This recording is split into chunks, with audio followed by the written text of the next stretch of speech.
All right. Interesting.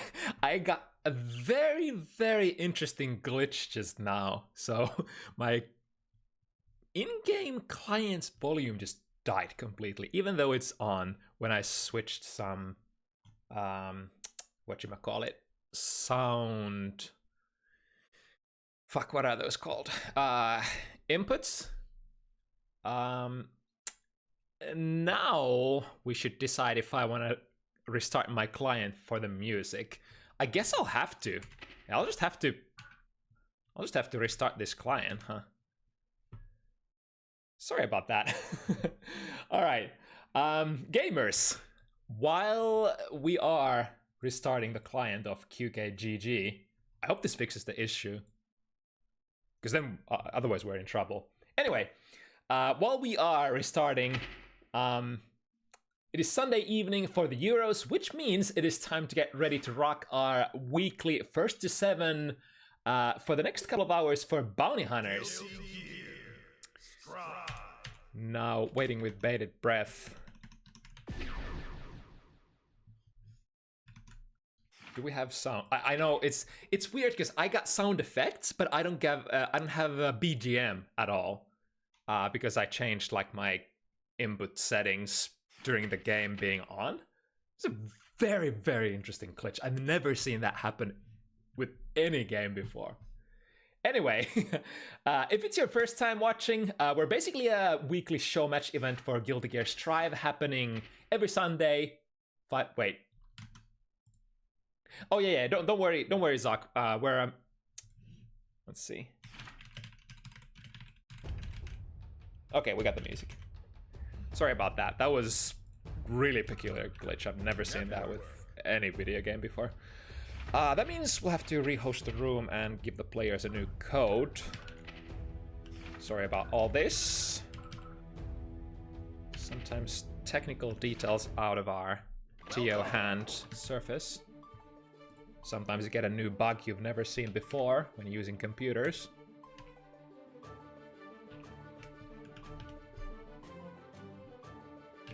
Alright, new ID to the room is this one. Let's fix it in our announcement as well.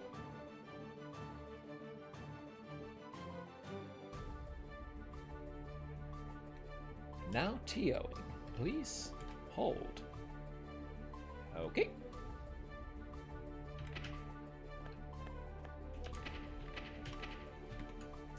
All right, that should be enough of that. We got around 7 minutes till we gotta start. So, where was I?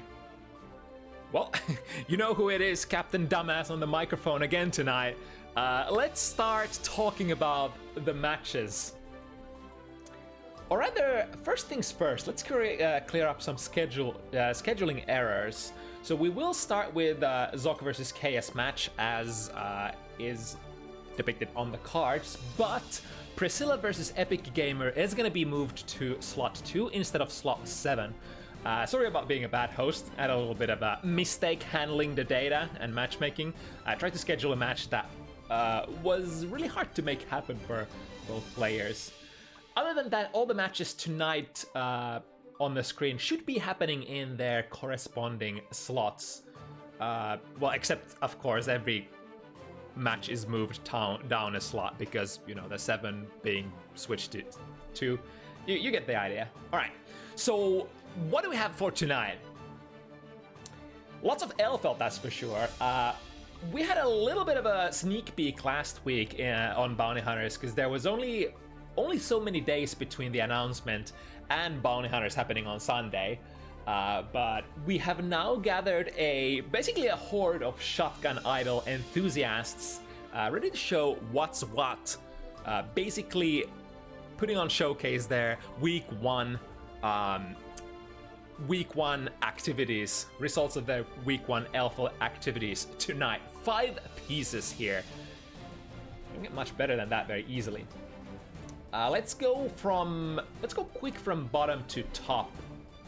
So let's start looking at the matchup number 7, or wait a second, Fuck, this is really confusing because the number on the screen is technically 6, but in the upgraded schedule it's number 7. You know, let's just forget about the numbers for now. At the end of the evening, Issem and Dora are gonna go at it. Issem Ram from Germany, of course, made a very convincing debut last week on Bounty Hunters, and moving up the rankings to face Dora from Sweden. Dora usually a Sin player, but testing the waters out with Elverts tonight. In the slot above that, ooh, hustling and bustling in the top tier town as some of the toughest regulars on Bounty Hunters finally meeting on screen. Rygand May from Finland and Anime Memes, you know, from Russia. Rygand having probably the longest win streak in Bounty Hunters history to date. Finally get their W streak reset on May, but potentially looking to renew it today once again. Won't be easy though, since Anime Memes is one of the smoothest schmovers out there. I mean, as is Rygand. So this will be sort of a grand meeting of the schmovers united. Rygand being slippery as ever in the air with May, but also high-level Inos being very untraditional when it comes to schmoving around the screen. And Anime Memes, yeah, it doesn't get much better than that. In the slot 5, we got our debut player of the week, Dr. Sweg, recently entering the Finnish FGC, but certainly not new to Strive. Allegedly having half a year of Strive experience under his belt, gonna be facing one of our top-seeded Elverts, if you will, at least in my heart tonight. The top 2 players of our Elverts this week being likely either Gas or Robin. And as far as Gas is concerned, they've piloted pretty much every single DLC character that came out for the last, past year or so really, really well. I mean, correct me if I'm wrong, but I don't think Gas has lost a single DLC debut match on Bounty Hunters yet.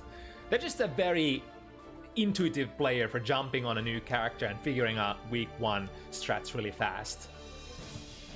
And then, speaking of the other outstanding, not just Elverts players, but players in general that I mentioned earlier, it's Robin, also known as Dora, making an appearance on Bounty Hunters once again, and an absolute treat to watch her as well. She's one of those players that never left any viewers cold after, watching a match. Extremely entertaining matches back to back.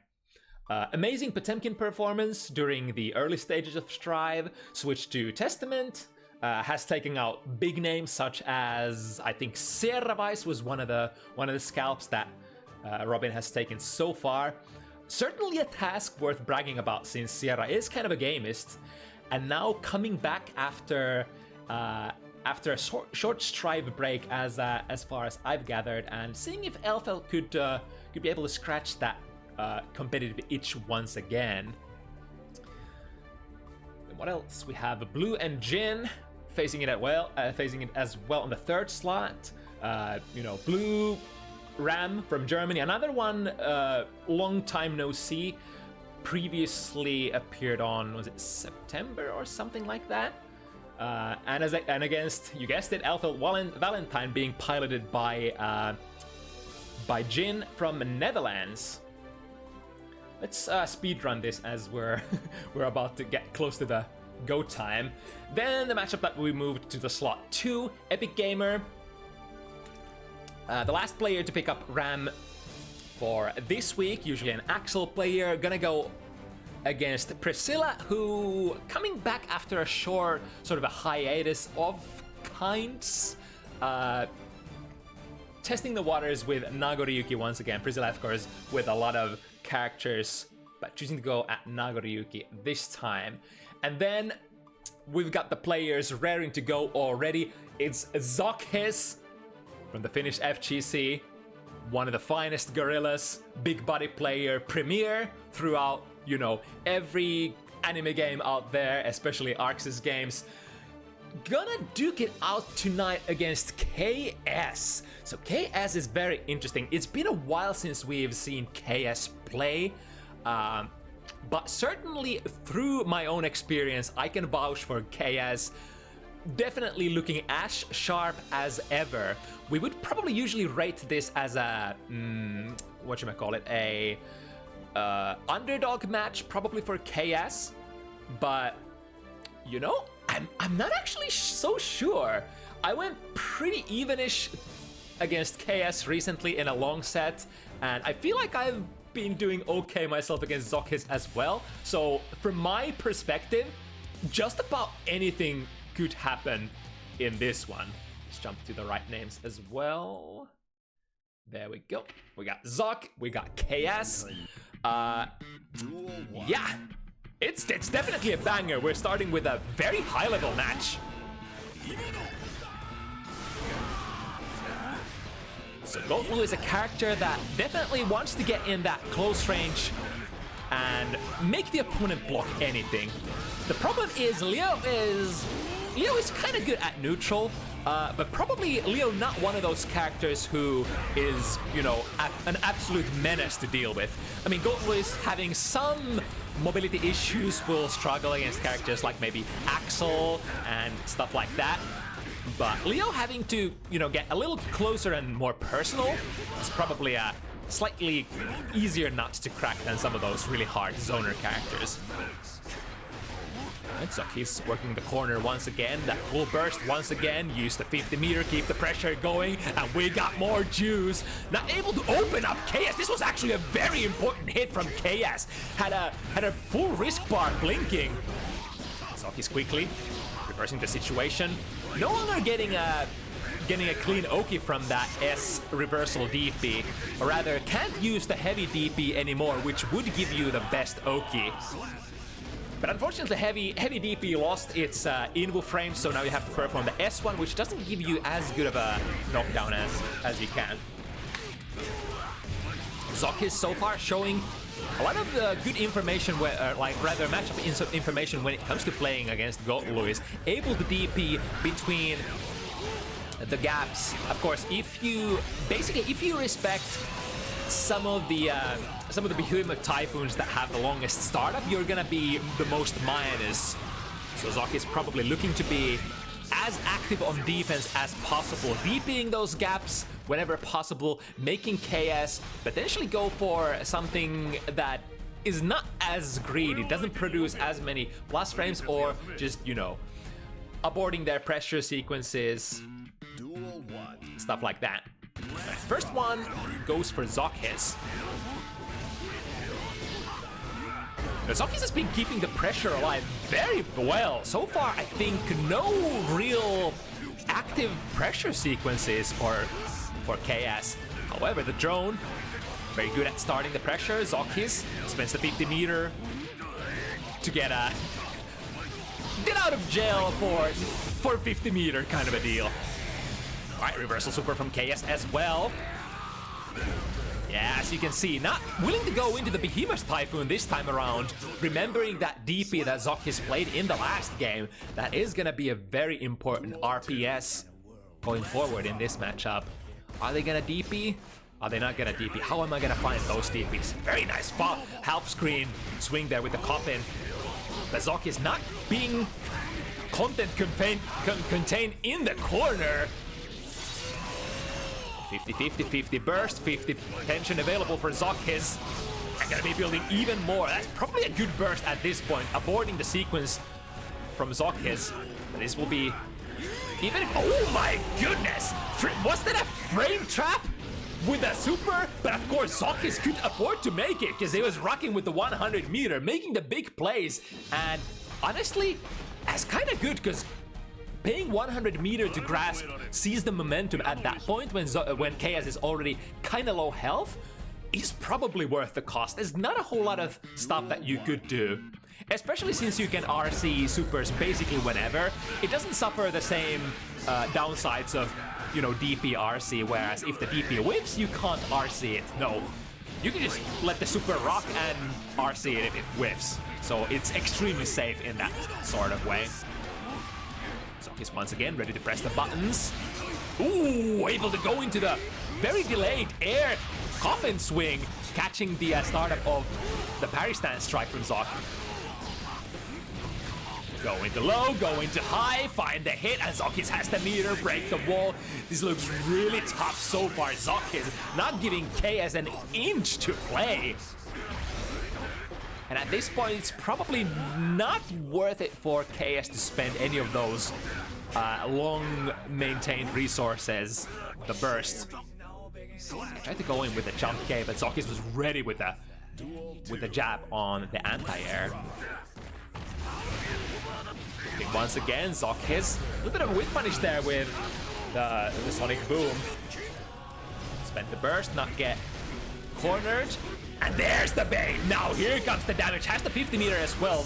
KS choosing to hold it for now, because we have access to decent Oki as is.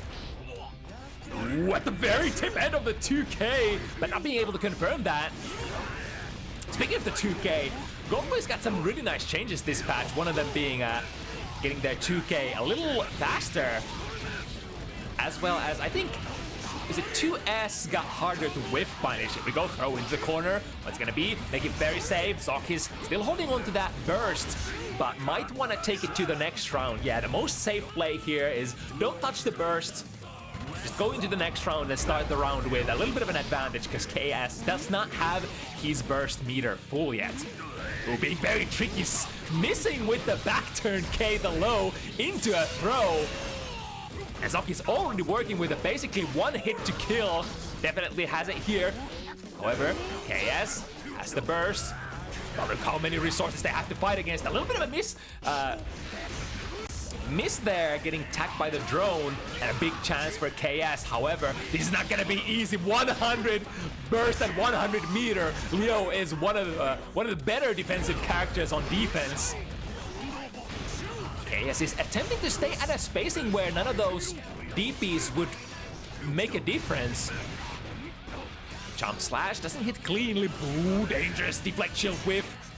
And a snipe with jump heavy. Yeah, ZoKHiZ is very good at using that tool. I mean, Leo players very fond of that tool overall.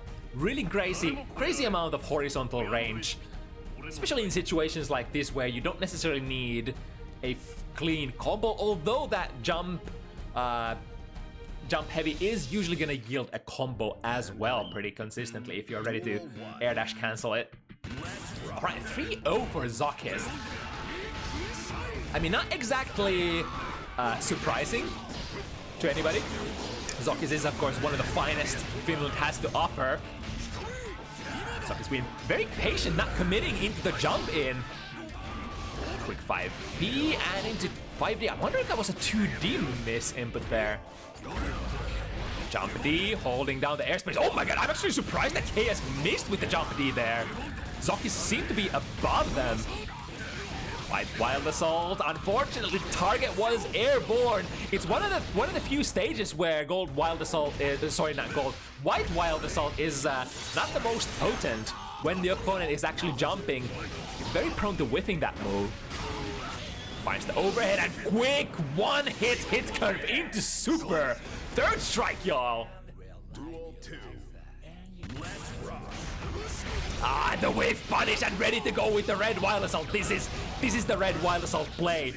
This is the season 3 stuff that you should be seeing from these top players. You whiff something immediately into a wall break. Alright, lucky for KS, didn't quite get punished too badly for that throw whiff. ZoKHiZ still working the corner. Here come the throws.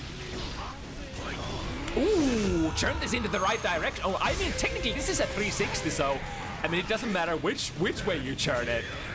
Let's see, got the well, I mean, I guess that was a pretty okay thing, because ZoKHiZ could have RC'd the super, and the drone made. Oh, hello, interactions going through with the heavy fireball there with Wild Assault. The white version is definitely an interesting one. I wonder if previous patch that Wild Assault would have actually gone through there, because they did increase the sort of acceleration, the speed at which White Wild Assault advances on the ground. At the same time, it is a buff and a nerf. To a certain extent, you can also potentially extend yourself into 9-frame or faster buttons. Faster, so to speak, and get tagged that way. burst. Wild Assault is not fully invulnerable on startup. The first invulnerable frame would be the frame number 9.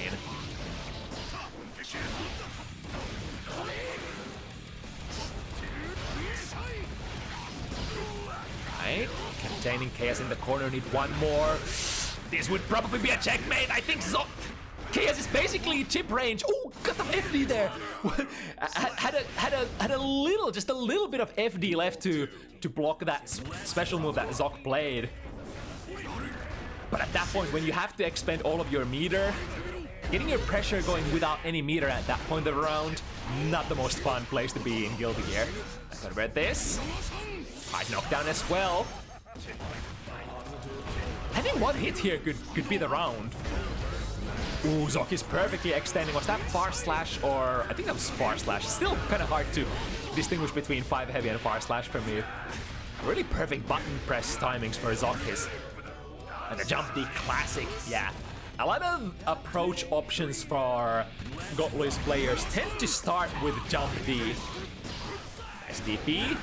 Swing the momentum on its face once again. ZoKHiZ swinging really wide and getting a lot of that real estate from those block strings. You don't really have to reset that block string too many times to basically have the opponent in the corner. They often say, please FD against Leo, otherwise you can go into far slash 5 heavy, far slash 5 heavy. They cancel into each other and you can keep that block string going for a very, very long time. Oh! Wait, was that a clash? I'm not quite sure, but maybe there was a cancel out of that. Now KS didn't quite get the side switch that they probably wanted. 6P come down here. KS has to be really careful. Level 2 on the security, so can't unleash the best drone just yet and churns it. IB blocks into... Wait a second, but ZoKHiZ, of course, goes into the back turn stance. And since that super is not frame 0 or is not +0, ZoKHiZ does have the time to react with the back turn D. Damn, and I suppose that's why churning that super is not necessarily the best tool if you read the Berserker slash. I mean, the most usual response would be a reversal throw. And I suppose, ooh, I like that. Going through the fireball once again with the use of Wild Assault. We had this small discussion in the Finnish Discord earlier as well. Like, I was interested in how would... Oh, yeah, there's the throw. Good. We had a discussion for what should GoTLuiZ spend, burst meter on for the most part, and I think the consensus was somewhat Gold Burst would probably be the best because it's the most economic choice. But if Gold Burst is not available or if you can't hit the Gold Burst, the White Wild Assault would be better bang for your buck rather than this, the Blue Burst. But of course, it's using Blue Burst is kind of simple, kind of intuitive, kind of easy if you have the muscle memory for it, and the spots to use Wild Assault are a little more technical, a little more requires a little bit more game sense. Both players whipping, but again, look at that. Even though Leo Whiteman, not known as the neutral character, still has a very good neutral when it comes to Guilty Gear Strive. Get a couple of those 5Ks in, step dash, dash, dash, or rather step, step, step, 5K, 5K, back turn K, infinite lows if your opponent is not ready to press a button. Good clash cancel there into the big coffin swing. ZoKHiZ, don't want to take that damage right now. Don't want to get put into the corner. The same goes for KS. Multi hit from the drone, basically preventing ZoKHiZ coming out of the parry stance. But I mean, in that situation, you kind of have to, because a low is coming eventually. That 2K is looming from GoTLuiZ. Once again, ooh, nice punish there. One more hit. OTG, not quite enough. And now ZoKHiZ might actually be able to bring this back. Only 50 meter ready to go for KS. Was probably waiting for the reversal super there. ZoKHiZ walks in outside of the throw range, saying, all right, bro, show me what you got. What is your defensive option? KS, however, not unleashing the reversal super that ZoKHiZ was looking for. Just takes a small breather, checks what is coming. Nothing coming? All right, I'll hit a button. I'll hit a button there.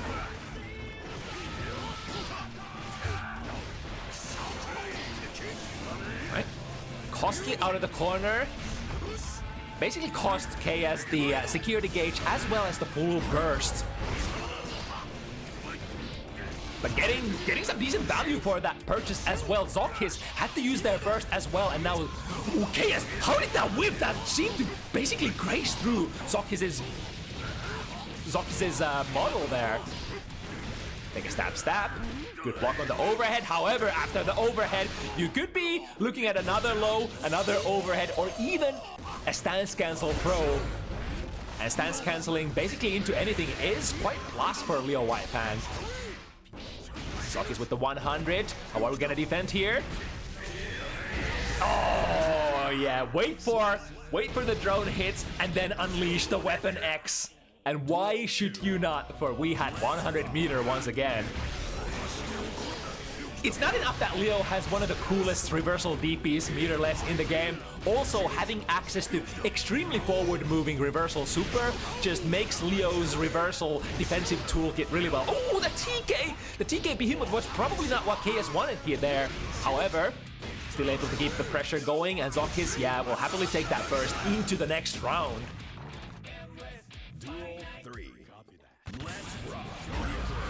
Ooh, the jump D goes active a little earlier than the jump heavy from ZoKHiZ. With punish once again. It's looking pretty good for KS. KS slowly starting to wake up, it seems like. A very near death experience there, whiffing the far slash. Back turn K, dash through, back turn K. So many layers to these mix-ups. Oh my god. Too much pressure, too much respect from KS, and ZoKHiZ is all over. Reversal DP works this time, also backed by the 50 meter. And now both players with relatively low amount of resources here. Good deflect shield, putting decent amount of distance between the characters. Minigun is an investment, but getting a decent amount of life out of ZoKHiZ there. The throw break, but oh, into the parry stance, and at that point you'll... Oh my god, ZoKHiZ again trying to hunt for it. I think that can't have been a misinput. ZoKHiZ is totally looking for the reversal super or something from KS, but once again KS not choosing to unleash it. KS is, waits a couple of frames and then presses the button. But hey, these are both extremely read-heavy characters, especially Leo Whitefang. So often enough, it technically, even if you're not basically making any mistakes per se, sometimes you can lose rounds, games, even sets to just having a really bad streak of, guesses on long term. And now, no need to guess much further. ZoKHiZ putting KS at the last pixel. KS, however, basically all resources available. Has to hold the FD though, because he is in chip range, and holding that FD does open you up to throw. ZoKHiZ, being a veteran player, of course notices, bro, you're holding quite a bit of that FD button right there. Let me just grab you by the collar for a moment. Alright, lots of... Ooh, ZoKHiZ not very phased by that coffin swing. Players trying to poke preemptively, inviting the other player into the pokes. Oh my god, once again, the 2K versus the far slash. The coughing swing, Behemoth Typhoon once again misses by just by a couple of inches. Ooh, ZoKHiZ probably wanted to go for a DP ender there. Missing it initially. Now KS gets to go back to the neutral. 50 meters, 75 burst available. Lots of plus frame, meeting ZoKHiZ in the air with that wild assault. Is ZoKHiZ gonna expend the burst here? Is the big question. I could see the burst coming out here. No, just goes into the super, use 100, but not getting the pressure going. Goes into the burst as well. This is a big commitment for ZoKHiZ. And finds the hit. The commitment pays off, and ZoKHiZ moves on to 6 points. We were talking about the reads, the gambles, the risks that you take, and ZoKHiZ definitely being the de facto big body player of Finland, of Arxis games. No strangers to taking risks here or there. Oh, coughing going where? Behemoth Typhoon. I wonder if that was the Typhoon that KS wanted to make, but look at this damage. He'll happily take it. Probably ended up accidentally crossing in the air and getting a big haymaker, but these are the kind of things that KS is gonna need here to bring this game back. I mean, it's not impossible at this point, but 6-2 is one of those classic startup points for quotation really rough and rocky comebacks. KS staying extremely patient and respectful. Up and swing, cover themselves with a 50-meter. Get a little bit of real estate for that as well. The jumpity, unless it... Ooh, again, the wild assault. I really do like that, especially since ZoKHiZ is one of those not as mobile characters. Won't be able to just, you know, air dash, zoom past that heavy fireball if it starts, like many other characters. So perhaps the 50-meter investment is good there. And even if it touches the opponent on block, you are going to be plus. Now tough situation. Lots of plus frames here. How are we going to mix? Overhead. And into oh my goodness. That was, again, we are talking about the investment. That was a big investment in terms of resources, but perhaps KS needed that. Now full burst for ZoK. Back to neutral. Next interaction is gonna be big, finds the hit, and ZoKHiZ goes into the burst immediately. Very good choice there, probably saving themselves against a lot of damage. Ooh, KS no longer sleeping at the wheel. We got a couple of those Berserker slashes at the early part of the set, but no more. KS is basically tagging, oh, I say that, and Berserker slash just goes unanswered. I mean, you know, we talk about the mental stack, and Leo is one of those characters who can stack your mental, or rather overwhelm your mental stack quite fast. 100 meter for both players. Is there an option that you could do here? I mean, you could call the laser cannon from the skies. I think that was, no, that was not a safe jump. Goes, presses the button, and goes into landing recovery. And now ZoK, for real, on set point here. Both players with very high amount of burst available. Relatively even here. Give me plus frames, but ZoK holding FD, pushing KS far away. However, KS sticking in there like a shark into a throw. There's no DP out of that one, my brother. FD pushes out outside of the 2K range. Lots of meter. Gonna RC? Yep, I was about to say anything goes on block. Oh, here we go. Set the security drone, but ZoK is ready to DP once again as soon as, and a good reach here. Reach the 50 burst investment from KS. Now ZoK is in a danger zone. One hit could be all that it takes for KS to stay alive, but is he gonna get the chance? KS desperately trying to find something. Real estate, please give me, jump me, anything, God, I beg you. But ZoK does not, or rather God does not answer. However, or perhaps the God does answer. KS going back to neutral here. YRC, plus frames, waiting for ZoKHiz's move. Plus frames again, but ZoKHiZ jumps on. Oh, another plus frames, no! Three times ZoKHiZ in a massive frame disadvantage, but he perseveres and finally getting a jump in. Oh my goodness, that was really close for KS to stay alive, but not today. A very worthy fight, but in the end, one of the toughest of Finland perseveres once again with really good score here. ZoKHiZ Leo.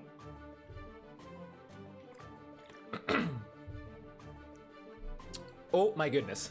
A little bit of bias here on the first slot here. Almost already losing my voice here, QK. Damn. But that was kind of a hot match, ain't gonna lie. And now we've got the Elverts time. I mean, we have one May versus Ino somewhere in between, but other than that, the rest of our matches tonight is gonna be Elverts filled.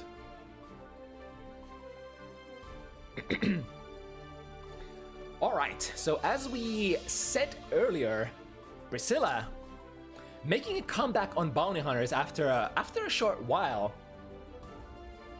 A couple of different characters that Priscilla has played throughout her runs on Bounty Hunters, choosing to go in with Nagoriyuki tonight. There was a little bit of debate for what characters the player wanted to play against each other. I mean, originally this was not supposed to be Epic Gamer's slot. However, due to a cancel, Epic Gamer stepping in, I kind of felt had a discussion whether Epic Gamer could run their main character, which is Axel Lowe, of course, but in the end, we ended up settling on this matchup. Elfelt Valentine versus Nagoriyuki.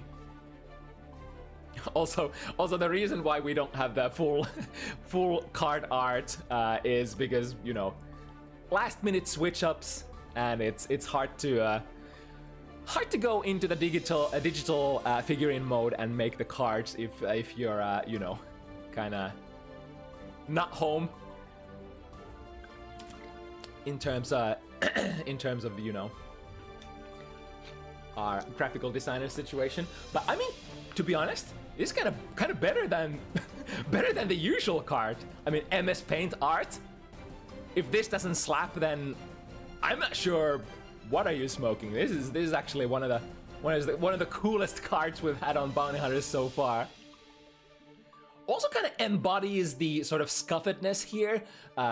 So we technically have Epic Gamer, who allegedly has not played Elfelt that much so far, as well as Priscilla coming back after a while. So, you know, there might be some rustiness here and there, rough around the edges plays, but as per usual, fuck it, we do it live, we ball on Bounty Hunters.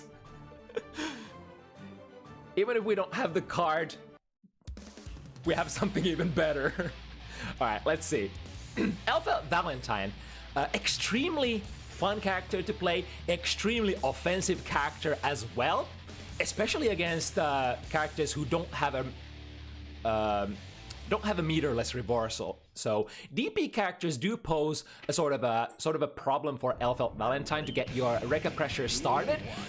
However, Nagoriyuki not one of those characters. In fact, not a single one of the characters that we're playing against tonight, other than, of course, Sin Kisk on the later slot. Most of the opponents for L tonight are gonna be characters who do not have DPs.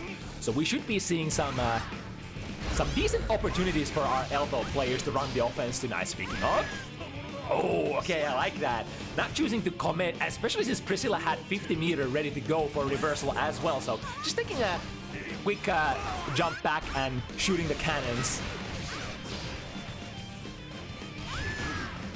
And this is a very common way you're probably gonna see Elfelt players playing neutral here. Even if you miss with your fireball, it's gonna come back, especially the heavy version. In some cases, it's actually it's preferable to miss it, because then you got more frame advantage when it comes back and you get into a full combo. Although that's not to say you couldn't use it as a normal fireball as well, Kai style. Swing with the too heavy. Taking Priscilla in the corner, overhead Rekka into RC. Yes, indeed, basic stuff, but we take those. So the Rekka, should we give like a quick rundown how the Rekka functions? So basically, as soon as the chain lollipop starts, you start it with the mid Rekka. You can basically go into either overhead, into a low, or choose to go into a safe ender.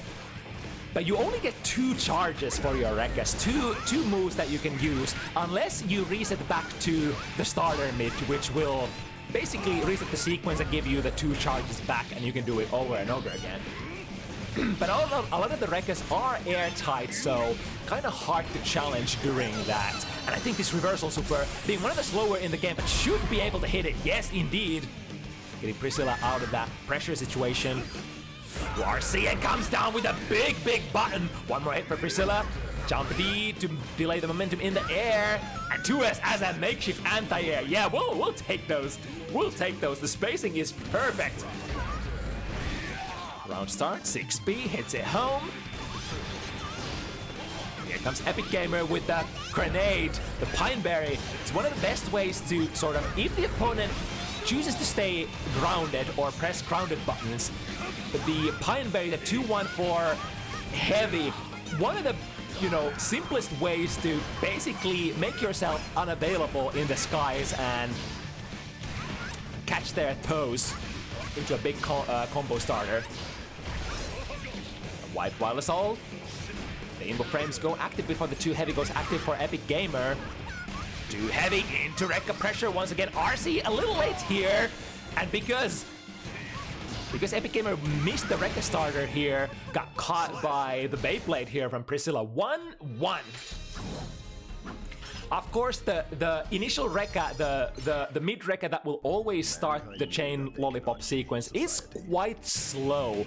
So technically, if you have a reversal, such as in Nagoryuki's case, if you have 50 meter ready to go for that super, you can interrupt basically any button into the chain lollipop.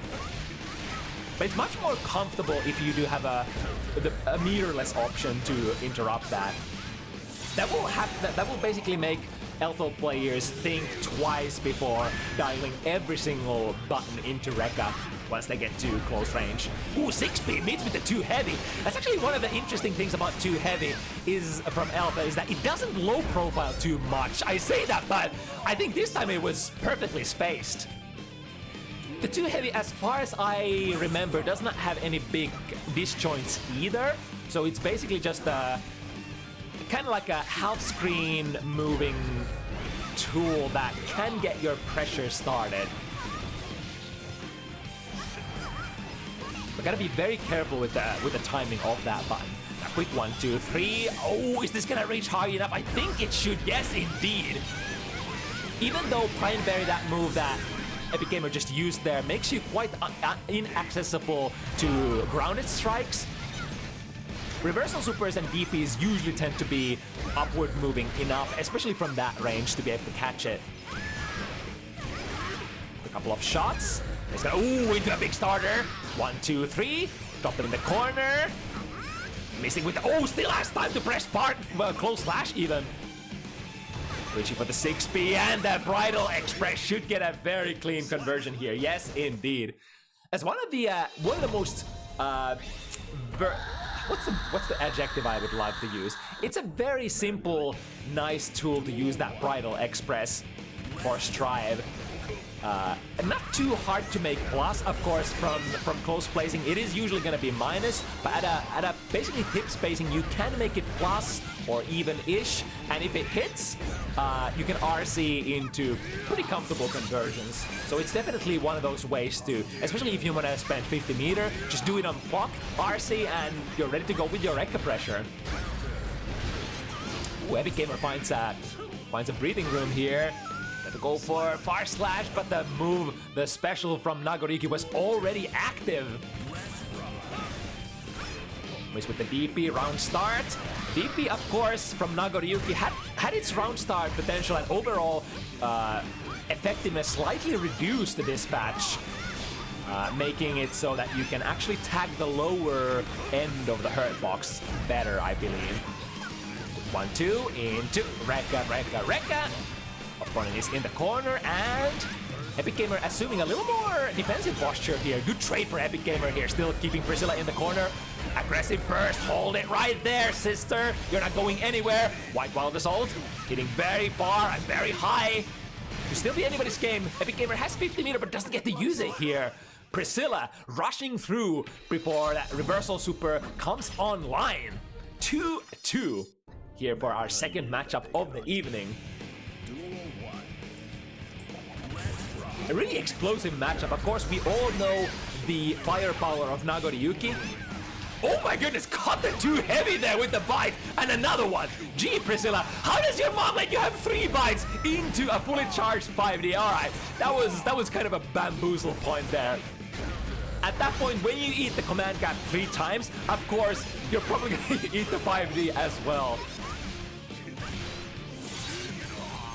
But Epic Gamer ready to still fight back. We still have equal life situation. Close slash is gonna pull Priscilla out of the sky. RC keeps the pressure going. 2 heavy into Rekka. Rekka. Ooh, nice blocks there. Blocks the overhead Rekka properly. You do have an... Oh, I think this should catch. Even though it's slow. Yeah. Wait. Yeah, okay. I was like, wait, did it not work? It's definitely not one of the best supers in the game. It has a very limited reach. It actually reaches only on the ground and very limited horizontal reach, and that, as well as being one of the slowest reversal supers in the game. But hey, I mean, she is very explosive and very offensive-oriented character, so for characters like that, you can't really easily give like good reversal tools. Uh-oh. Priscilla getting another chance at life here, gonna start with 0 blood, just go through with all of those special moves. She's gonna pop and won't be able to, oh, that's actually good, gets a really good pop. Able to combo into that pop properly. Visage of Hotashi. I was about to say Priscilla making a little bit of a misadjustment there, but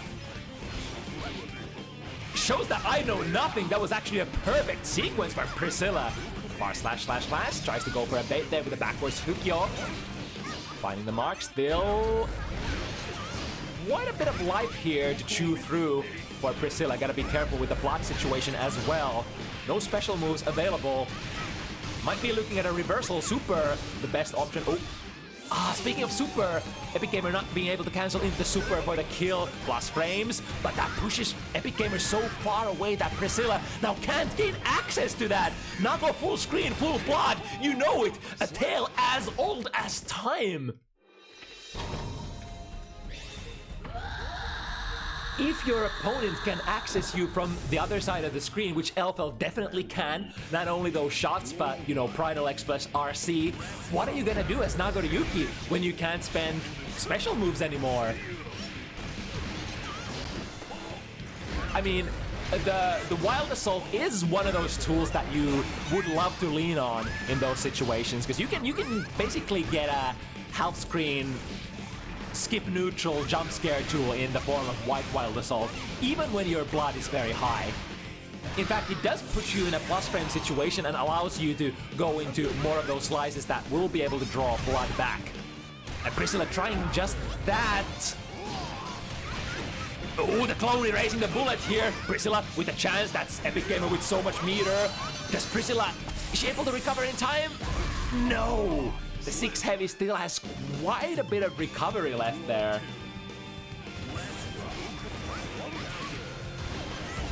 Right, very decent anti-air for Epic Gamer. Priscilla having spent roughly almost half of the blood. It's a little nice extra bonus for this combo for Epic Gamer when you're comboing a Nago who has a higher blood pool. Overhead once again, Priscilla choosing the blue burst out of this one. And the neutral jump works wonders. Now again, is the reversal super gonna come out? Be very careful, trying to avoid it as well. But now the close slash conversion into Rekka, but just low enough on blood that Priscilla is able to survive. Ah, but that reversal is gonna work for sure. Die, she says. And die she does. A couple of rounds of lead here for Epic Gamer. We all know how fast the situation can flip on its head when we're talking about Nagoriyuki. Couple of good reads. Epic Gamer using those far-reaching buttons of LFL, not necessarily like, you know, actual quality or testament quality or sync quality, but still very like buttons that are very easy to hit confirm for their range, which has been basically the sort of theme for LFL throughout Exert and now Strive. Decent range for buttons, but also combined with really good hit confirmability, if that's a word in English dictionary. I made it just now. Ooh, oh, wait a second, was the Bridal Expect still alive? Or did Epic Gamer actually manage to mount a close slash anti-air there? 1-1, oh, break the wall, back to neutral. Still pretty okay situation for Priscilla. Misses with the wild assault, but recovers out of it really fast. Oh, there we go, missing the bullet. It does come back to bite you in the ass, quite literally. Resetting the Rekka sequence. And the opening, the cool thing about the opening Rekka is that it's only -2 on block, and I believe plus on hit, which is what Epic Gamer ended up doing their pressure resetting out in the mid Rekka. So if you're too concerned what is gonna come next. If you're looking too much for the high-low mix-up, you might actually miss the reset back into the mid, back into the starter. Or, better yet, Elfelt might just go into the mid Rekka and then just do nothing and throw you afterwards. Because he does put Elfelt in the air and move you kind of point blank. So that's one of the Yomi layers that we haven't necessarily seen too much from Elfelt players yet, but a Yomi layer that is definitely out there. Just going from the Rekka starter, the S Rekka, into a throw. Right, 1, 2, 3, RC. This could be a kill, especially since Priscilla is kind of high on blood. No, not quite yet. It's gonna serve Priscilla very well. Has 1 bar of blood available as well if Priscilla wants to try to skip the neutral. Uses the Wild Assault first, going with the safe bets. But the overhead Rekka, once you land the Rekka starter, that's basically Elfelt's favorite time. It's like no matter what character you are, you're gonna get mixed highs, lows, throws, resets. This girl got it all. And in their close last, it's gonna be very decent damage. Not taking the wall break this time around. Just looking to contain Priscilla in the corner. Right, a little bit of a mishap there, perhaps. Loses the 50 meter, but is gonna build it back in just... Oh no! With the far slash, but got at least 5 heavy to push Priscilla in the corner. But now Priscilla with no life to spend, not able to block the incoming fireball. Very double-edged sword kind of a situation there when you manage to, you know, reset your blood back to 0, but often enough the blood rage pop also puts you at a very low life, if not even 0 life altogether. Was that 7 points, by the way? I might have miscounted the trademark of QKs. Yeah, that was probably 7. I mean, the players have the score, so... Oh, they're switching sides? Okay.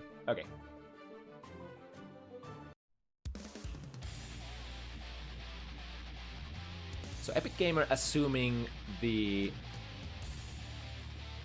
right side of this time. Oh, I get it. So yeah, I remember Priscilla often is like she would love to play on the left side if possible, because that's like of course, you know, it's the thing, you usually have like one favorite side, or not usually, but some players do prefer to play from one side. They're gonna say change sides here and see if that does enough for Priscilla to be able to turn the tides here. Of course, many of the games have been very down to the wire, so it's not too much that Priscilla needs here. Oh, speaking of, 1-2 heavy hit. Off the corner carry, but Priscilla is in a little bit of a pinch here. No burst meter available for that Wild Assault. And is she gonna pop out of that? RC trying to desperately suck the blood back, and it is okay. Not even having to deal with the high blood situation anymore. Able to close it out with that combo. Really nice blood management, I gotta say there for Priscilla. She's got way more patient with it, I think. From what we've used to see, what we were used to seeing in the past. Which, I mean, of course, makes sense. When players play game for a long time, they do get better as well. Not too heavy here for Epic Gamer. Elverts too heavy, going under, too heavy of Nagos. Starting the pressure sequence. Still has some options available, though. Decent amount of life still. Almost full burst. The jump. How did that miss? That looked like it phased straight through Epic Gamer's sprite. And misses the punish opportunity, but Priscilla... Oh! Priscilla goes down to 0. However, I think the Blood Rage... Does the Blood Rage actually give more chip potential to the normals? Was that a thing? I think that's actually a thing. Man. Duel 1. Let's rock. Right, started with the classics. Wild Assault, able to find a gap to press close slash there. Surprising.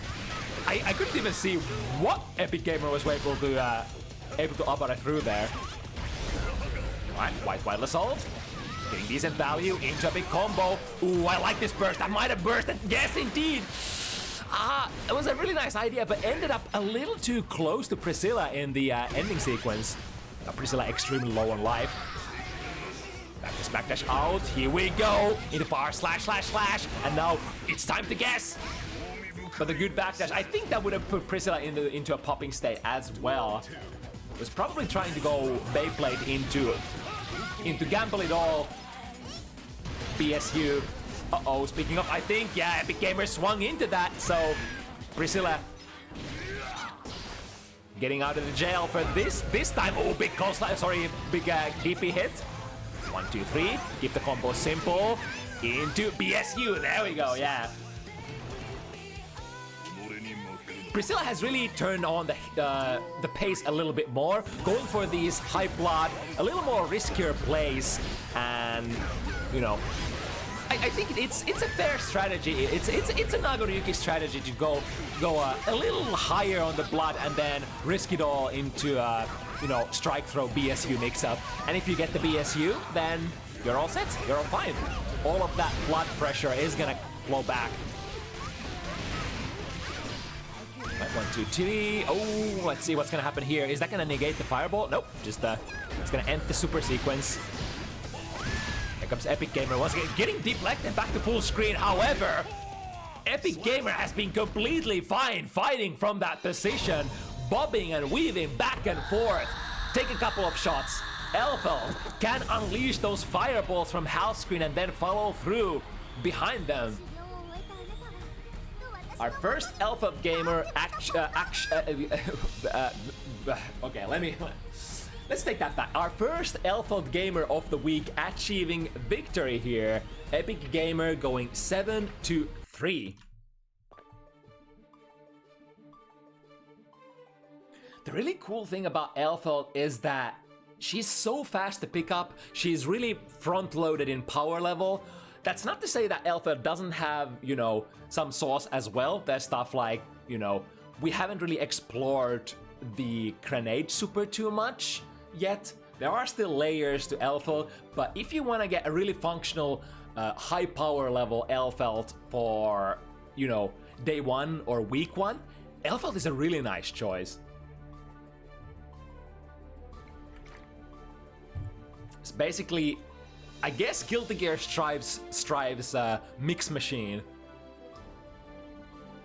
I mean, what other character gains access to, you know, high-low on command the way that Elfeld Valentine does? I mean, we of course have Zato. If you have Puppet, that goes without saying. Naga with the strike throw. Alright, but anyway.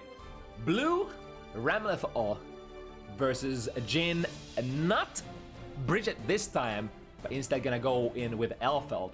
Now, I did have an opportunity to talk to Jin a little bit before Bounty Hunters, and he was basically like a little bit between, like, are we gonna go back to the main, the Bridget after this, or are we gonna keep playing Elfeld? But still, you know, committing to the Elfeld and seeing how it goes. Second Elfeld match of the evening. Let me fix the names as well. Got Blue and Jin.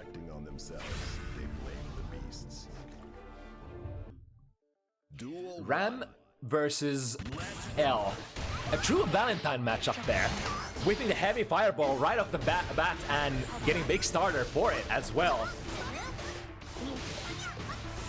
It's kind of like if you see Elfeld going airborne and shooting a fireball, I think you kind of have to go airborne yourself, because the bullet is gonna ricochet off the ground level and then chase on the ground. So if you try to sort of go under her, it's not gonna fly because the bullet is gonna come back faster than you can tag her.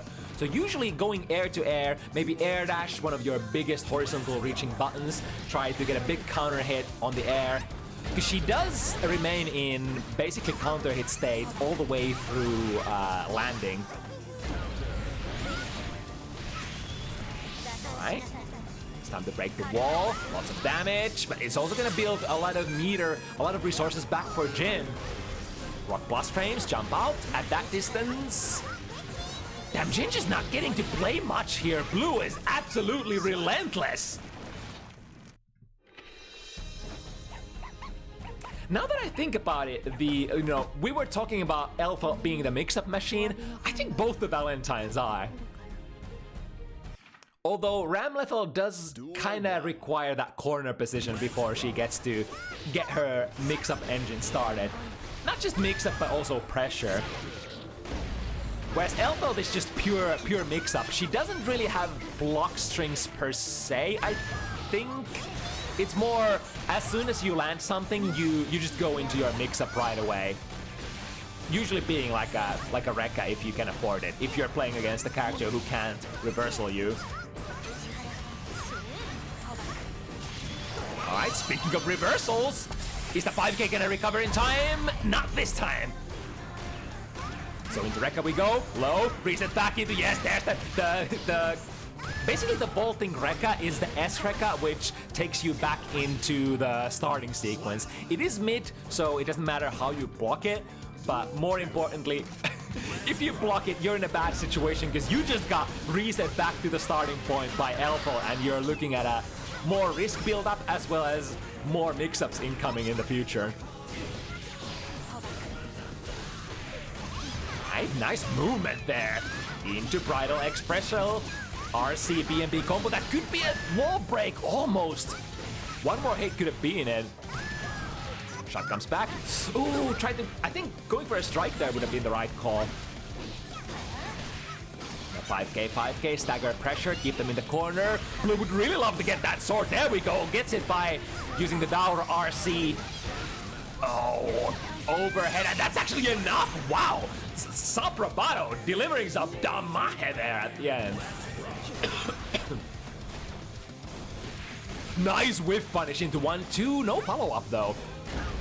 There is quite a few things that Elfeld can do. Most of her buttons can at least go into Bridal Express, into really advantageous knockdown. But she can also, out of the 5 heavy, she can go into the 5 heavy, which is a decent follow-up, especially in the corner. The 5 heavy Pineberry actually combos in the corner, which is probably one of the tools that is not that is probably a little lesser known. Elfeld tech still at the moment. Right, 1, 2, 3. We got the Rekkas. It's the Elfo, or rather the Valentine gang is the Rekka gang, huh? Oh my goodness, just walking into it, and that's definitely gonna be enough. Only one hit, no burst for Jin. Blue taking another one for themselves. But that second game was way slower than the first one, so Jin kind of getting the download in slowly, adjusting, Duel 1. picking their spots. We're still in this.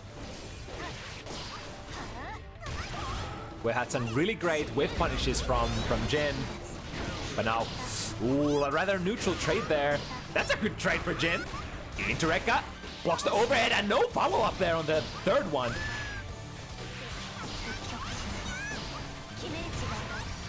You can, of course, usually if you want to play really safe as Elfeld, you can go, your 1, 2, 3 string can be starter, then high-low, and then a safe ender.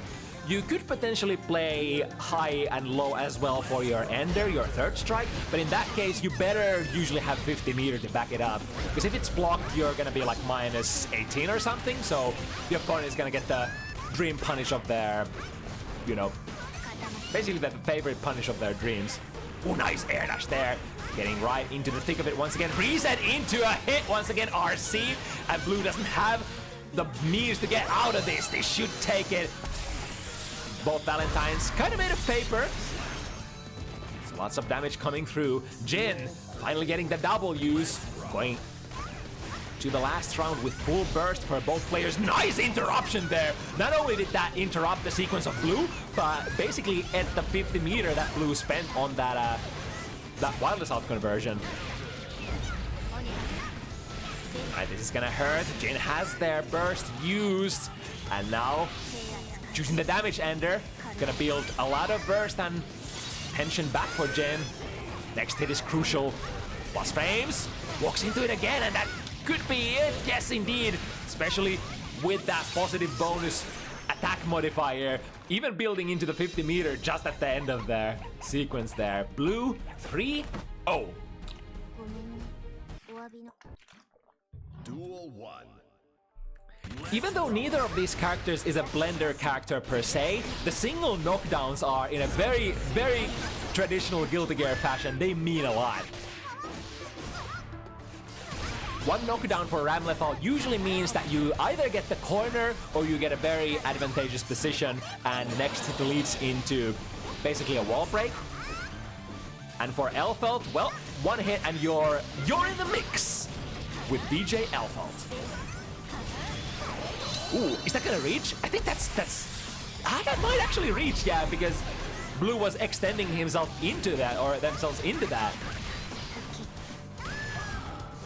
Avoiding the bullet there. Good jump, B! But a good, very ready to reversal super as well. Hey, I got this super as well, huh? I think that was the first time that Blue went into that Mortobato. So very hard to predict. It's like, you've played 3 games already. If your opponent at this point hasn't used the reversal super yet, then there are some grounds to expect that they might not be using it. Reversal super once again. Did Blue hit a button? I think I see 2S start up there, yes. But Blue, RC, yep, drift into the pressure. Very expensive, but I mean, this is probably a price that Alpha players are happy to play, or rather happy to pay for a corner pressure. 1, 2, 3, is it enough? RC, yes, indeed, we got those. Jin fighting back. Both player with a little short of 50 meter or 50 burst to start this round here. 6 heavy from Elfelt. Very Slayer-like 6 heavy in essence, preventing the opponent from jumping onto the corner very easily, because it reaches really far and it reaches really high as well. Sword explosion blocked, lots of plus frames for Blue. 1, 2, 3, send the sword again, reversal super, but now the big question, did Blue hit a button? And the answer is no! Oh, it's the sword explosion that ended up punishing Jin. That's actually not too bad. Because usually for that reversal super, you would be looking at basically a checkmate. And at the end, very interesting RPS Jin. Rather Blue. I think Blue was banking on Jin dropping the combo altogether or going for a hard bait of sorts. So held onto the burst even though they were really close to getting killed. But this is also, the burst meta is very varied. You can definitely play the game in many sort of ways in regards to burst. And who knows, maybe if there was a hard bait, then Blue would have had all that meter to sink into Wild Assault instead. Think about that. And Ram is a red user. Oh, fell back into the explosion! Damn! Was that landing recovery or did Jin hit a button? I guess we'll never know. Once again, jump out of the explosion. And so close. When you use the sword toss at that distance, the 5k or the 2k are really good at just, you know, jailing your opponent. Nice, the ricochet shot comes back. Big close slash starter. But speaking of close slash, we are ready to once again unleash one of the best reversal supers in the game. Good reach, good damage. Blue looking very good here. Not faced by that one game that Jin took. It's definitely Valentine's Day today.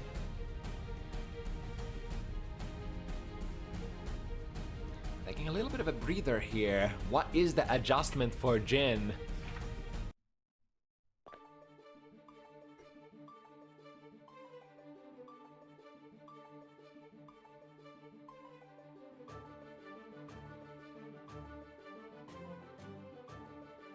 Taking a full reset. Icing the opponent is, of course, allowed and sometimes even encouraged when it comes to competitive fighting game strategies. It's much about getting your own mental back in there, as well as perhaps making the, like, sowing chaos in the flow state of your opponent that they potentially are rocking as well. Alright, nice punish there on the backdash.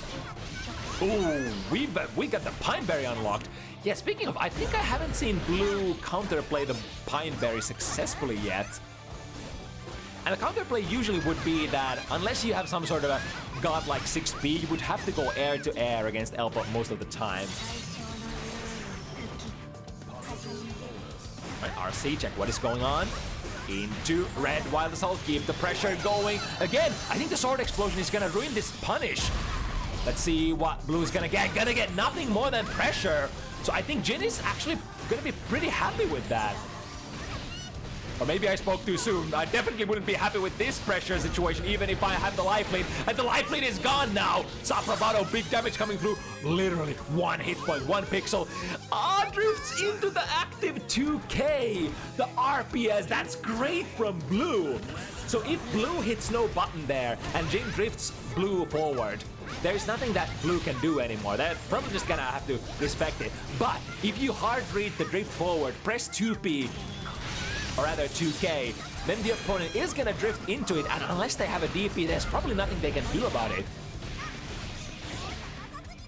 RPS at its finest. Oops, double taps, there we go. I believe blue is 5 at the moment. These rounds, when blue gets the ball rolling, they tend to be really fast in Ramlethal's favor. Very common story. Nice RPS there for Jin, or rather, nice knowledge check there for Jin, not staying in the corner unnecessarily. Got with the Pineberry and the expansion.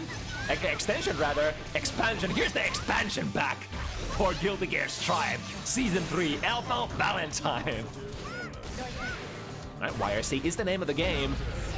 Oh, really deep dash to S, backdash chase. And now this once again, I think the sword explosion is gonna abort the sequence. And actually ends up probably, it was a very fuzzy situation. I wonder if blue even had any frame advantage there. Nice burst bait. Go through the wall. Unfortunately, didn't have the 50 burst or the meter yet there. So Jin escaping back to neutral. Here we go, copy conversion. That could actually be a kill. 1, 2, 3. Yes, indeed, shotgun. Just do the Bridal Express RC. It's kind of same vibes as what's a good example? I think Kickstart My Heart RC into a mix-up from Bridget. Or I mean, it makes sense because Jin is a Bridget player, so you know, very probably feels very at home with that tool. But hold on, that was a full risk counter hit there that blue managed to take. Is it gonna be enough? Elvert is made of paper, and this super does quite a bit. Wham! Bam! She's dead, ma'am. The one disadvantage of this character, we do not have good defensive options, and our defensive modifiers are horrible. So when she ends up being on the receiving end of the stick, oh boy, she's gonna take some damage. And now, 50-meter Ramlethal Valentine pressuring you in the corner, got the hit, that's gonna hurt. Gonna have a hard knockdown as well with the red Wild Assault, and now you're basically guessing for your life plus frames. Even the deflect shield didn't push her away from Ramlethal's far slash range. Brutal, absolutely brutal. Wait a second, I thought that they improved the pushback of the deflect shield this patch. I mean, realistically, I think it was worded where everything should be pushbacking from deflect shield equally now. But, I mean, Ramlethal button range is kind of far as well, so... yeah, always the max distance. Right, missing with a close slash, and... okay, blue not getting out of there for free, getting tagged by 6B on the way out, and now... big damage coming in, not quite gonna be able to build into the 50 pension, and no hard knockdown either. This could be a chance to bring it back for blue. Oh, did they hit it? I think I saw, yes, 2K's active is gonna recover. No, not this time. Never. Never so far. I mean, technically, Elverts' reversal super is so slow. I think is it 13 or 14 frames full duration, or rather full startup. So some close slashes will be able to recover fast enough, or rather every close slash should be able to recover fast enough if you perform it perfect meaty.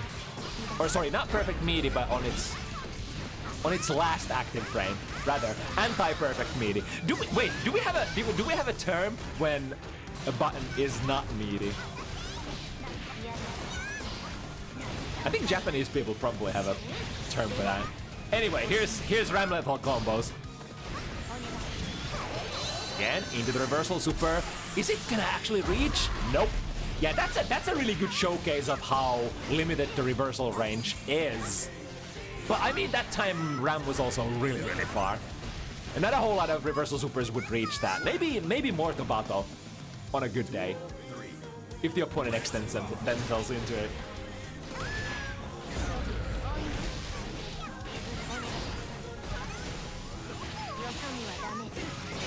Wait, yes, you're right. Last active frame is the most meaty. Right. That's a brain fart and a half. Alright, get them out of the sky with Jumpy and a clean 7-1 finish. Blue, full throttle from the start. Didn't really allow Jin to get a whole lot of that offensive stuff going for you know, Elfelt. I mean, arguably, most times when Jin did manage to get into the Rekka, they got some pretty decent hits out of it, but yeah, Jin just wasn't able to get into that Rekka often enough against Blue to make it matter enough. So for tonight, it is the other Valentine who will take the cake. But what's it gonna be on the next one? What do we got? So first of the big hyped, big name Elfelt players, I guess. The first one of them being Robin. Coming up back to back, Robin and Gas. Putting Elfelt stuff week 1 on Showcase. Probably the players who I don't want to put any pressure on the players, of course, but I, you know, generally know these players as a really talented video gamists. So expecting Robin and Gas to have some juice, have some good stuff cooked up already. Robin's opponent today is gonna be Elverts Sin.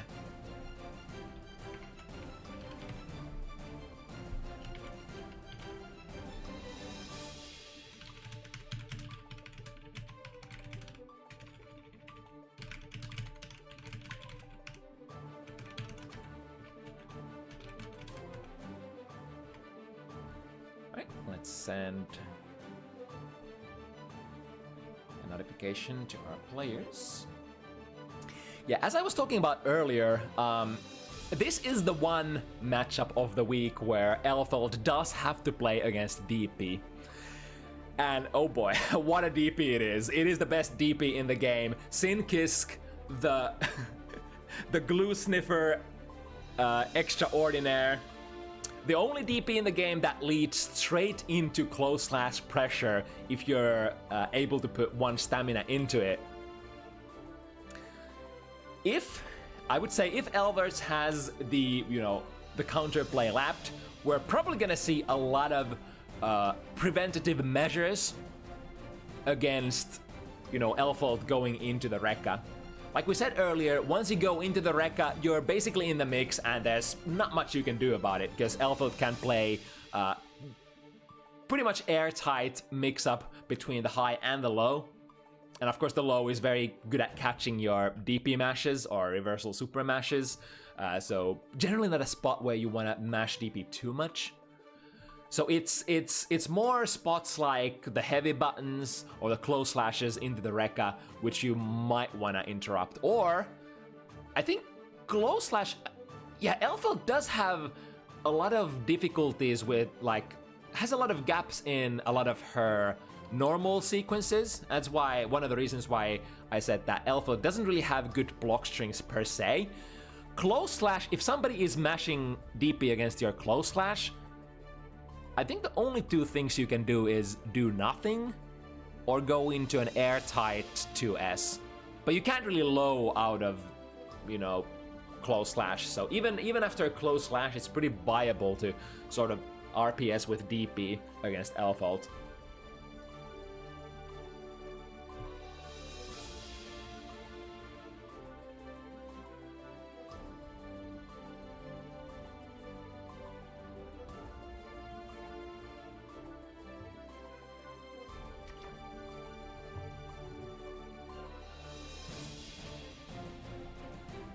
And it's really great to see Robin back on Strive. First time in a while, allegedly. The character progression for Robin is basically Potemkin, then the Testament took off. We've seen really good plays from Robin on Bounty Hunters as Testament. I think one of the highest seed players that Robin has taken out on Bounty Hunters is the man himself, Sierra Weiss, on Testament previously. And now gonna see what we're cooking with this week 1 Elfelt Valentine. Another very explosive matchup, I'm gonna say this much. You know, neither of these characters is known as like the damage characters of this game per se, but both of them are really fast, mix you up really quick, they flow really well, and what comes to Sin damage, I think Sin is high average damage, but low max damage. What I mean by that is most hits from Sin are gonna hurt quite a bit, but you're never gonna see generally like Nago or Soul level damage from Sin. Whereas, you know, Nagos and Soul's combos have like a little lower lows, if that makes any sense.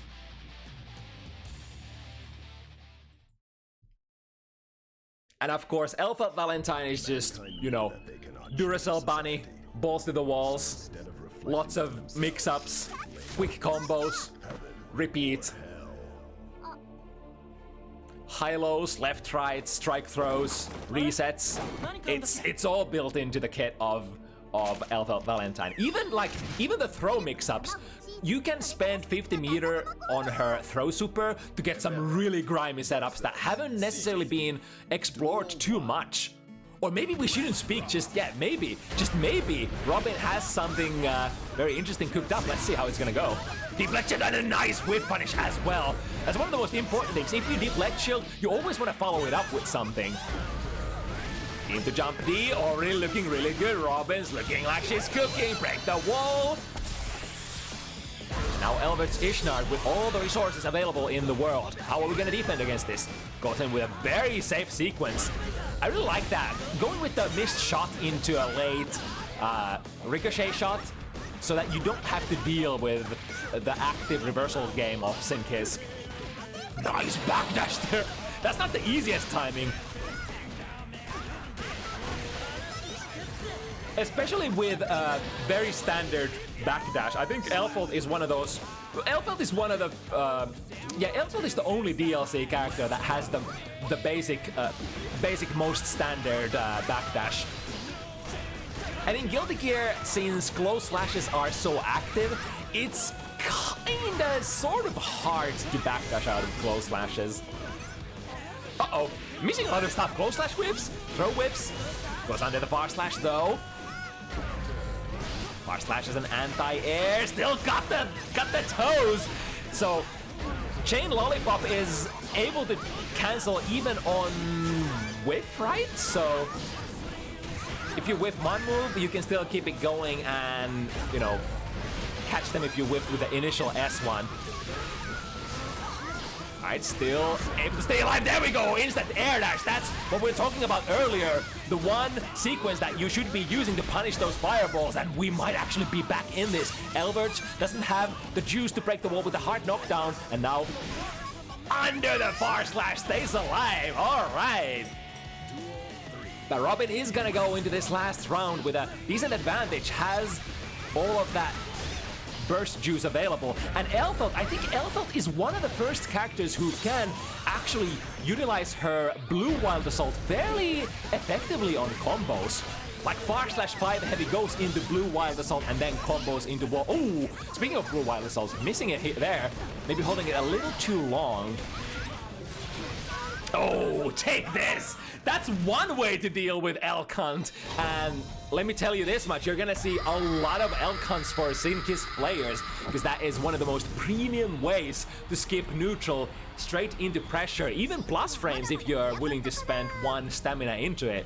So having your Elkhunt counterplay on point, absolutely crucial in this matchup. Oh my god, was that a 2S anti-air? Alright, alright. Burst puts, oh, again, a very nice instant air dash, not letting Robin fire any of those shots. Oh, hello. Missing with the Elkhunt, because Elbow is stuck on so high point at the floor. Last it hits, RC was a little late, so not able to convert. Elverts avoiding the hard, or rather the wall break here. Some stuff to defend with. We haven't seen a lot of reversals from Elverts so far, so choosing to stay very respectful and very patient. 2S starts the sequence into a throw. We're gonna defend here, minus frames, backdash out of it, but the pressure is still on. Unless Robin manages to find some sort of a strike out of here. A little bit of real estate, and here we go! Elverts doesn't have the full burst gauge yet, so unable to get out of this just before the wall break comes online. Big driver RC into, are we gonna go into, no, RTL. Actually, probably wanted to go for the super after the Elk, but missed with it. Right, once again here, one round apiece. Players missing with their low confirms. Actually, I think 2S is not a low for Elfelt, if I'm not mistaken. 2K OTG and another. Ooh, I thought that was a good sequence there for Elverts to save themselves with the RC and then into DP. But I think DP was the only thing that you could do there, because Robin already had a button going active. Nice! There's the other counterplay against Elkhunt. The most basic one that everybody in the cast can play. Just a simple neutral jump. You can come down, and with that very deep hitting jump heavy from Elfelt, should be getting a pretty comfortable conversion for your troubles. Right, 5 heavy, preventing Elverts taking the air there. 5B into a conversion, yes! We don't need those stinking OP 6Bs. This 5B converts into way more damage. Close slash, catch the backdash, 1, 2, 3, and what's the follow-up? Not close enough to keep the pressure going, but still caught Elverts out of the follow-up. Anti-air situation now. Elverts only with a sliver of life health.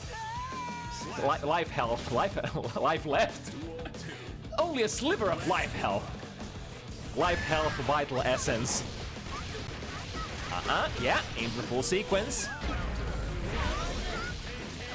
Again, getting that shotgun finish doesn't give you the most massive amount of lost frames, especially if you're not point blank to your opponent when you fire it. Oh, hello! With a delayed shotgun. Here we go. There's the DP. Side switch. Oh, tried to go for the side switch, but odd position there. Didn't manage to get it. RC into others. Oh, Elfert Valentine jump scare. No, no. Ishibatare, what did you do? From where?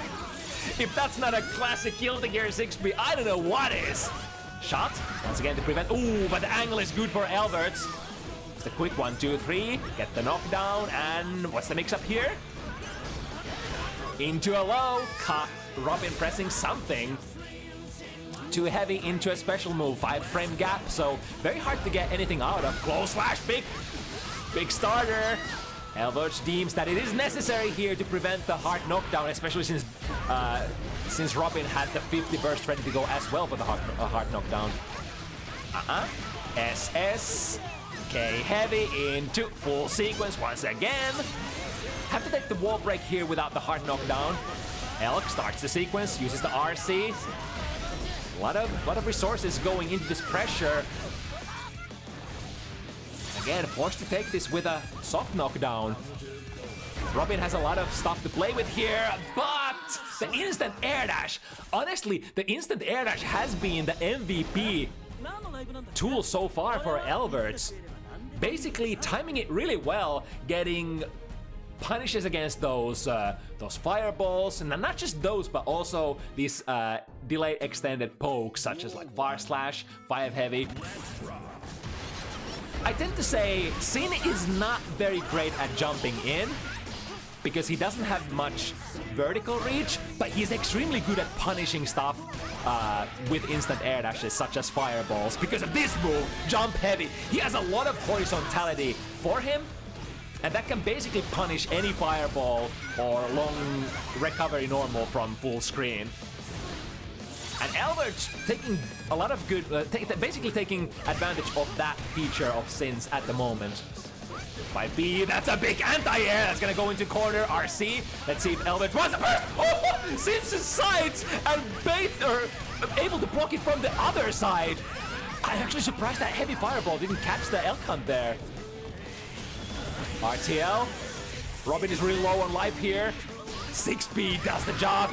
But Elverts once again ready to aggressively RPS. No fireballs for you, ma'am. That's the downside of Elfald's fireball. If you manage to make your opponent stand still, or with the fireball in a safe manner, it's good, but it's one of the slowest recovering fireballs in the game. Basically sharing the slowest recovery point with Leo, I think. Leo heavy fireball at the moment, being something like 30 frames. Players whipping themselves. Ooh, gonna jump in with a jump heavy into red wild assault, mixing. What's it gonna be? But Robin was already backdashing out of there, and Elverts wasn't able to detect that frame. Alright, DP, my beloved. Takes Elverts to an even Steven situation here. Duel 1. Let's rock. The 2S has been working out really well for Elverts so far in the round start situations. I think, out of my personal experience when I've played Sin versus Elfeld and Elfeld versus Sin, Sin buttons are just a little bit better for poking. The hitboxes and the startups are similar, but especially the hitboxes have a little bit more oomph for Sin for playing the neutral. So, you could say similar-ish in buttons, but Sin is a little better for neutral, whereas Elfeld is a little better for rushdown or mix-up capabilities. 6B. Switch sides into plus frames. This time, probably waiting for Elverts to potentially go for a DP there. And another really great air dash jump heavy. Man, that tool is basically making or breaking this matchup at the moment. And it's going to be interesting to see if Robin is able to, adjust to that properly. Or rather, how is she going to adjust to it?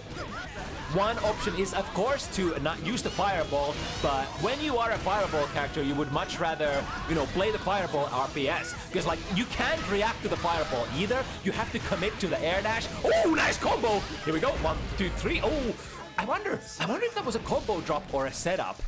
I think if Robin finishes the sequence with the Rekas, it's not gonna kill. So I could totally see her dropping the combo here on purpose to get a high-low mix-up instead. But the low Reka that she went for was slightly off the mark timing-wise, I think. When you brought the second hit of the DP, there's still an additional RPS for the follow-up DP, because the DP follow-up is also a DP and completely invulnerable.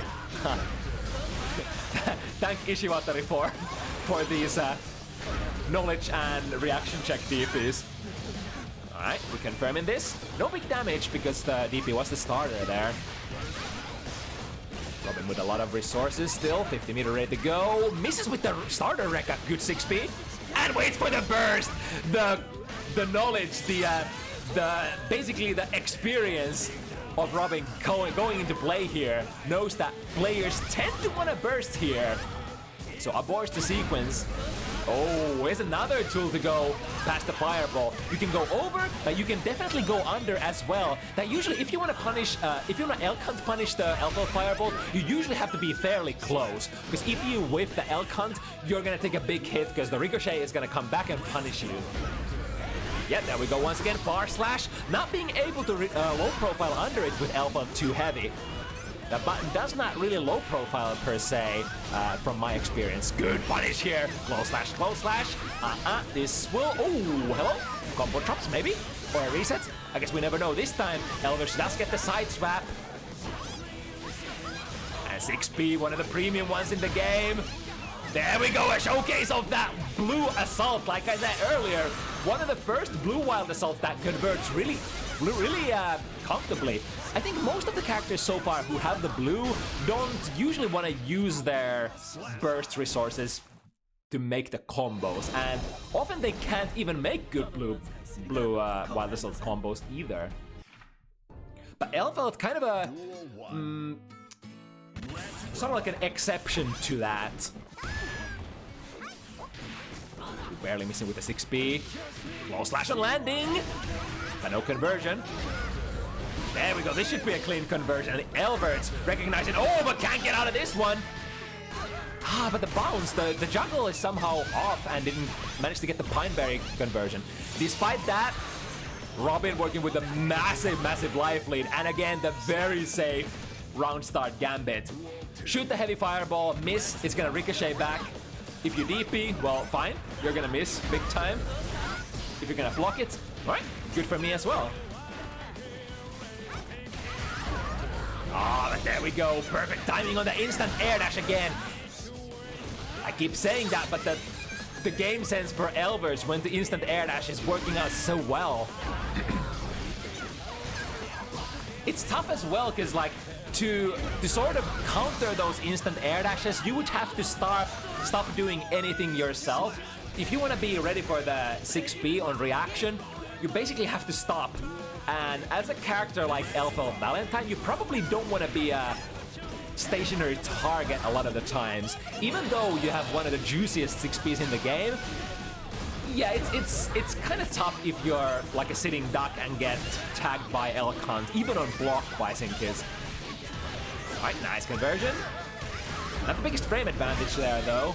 And Elverts going into a big BMB, cashing out, in fact. Was probably hoping for a... Well, probably hoping for a... I mean, he went for the 6k, so probably was looking for the reset.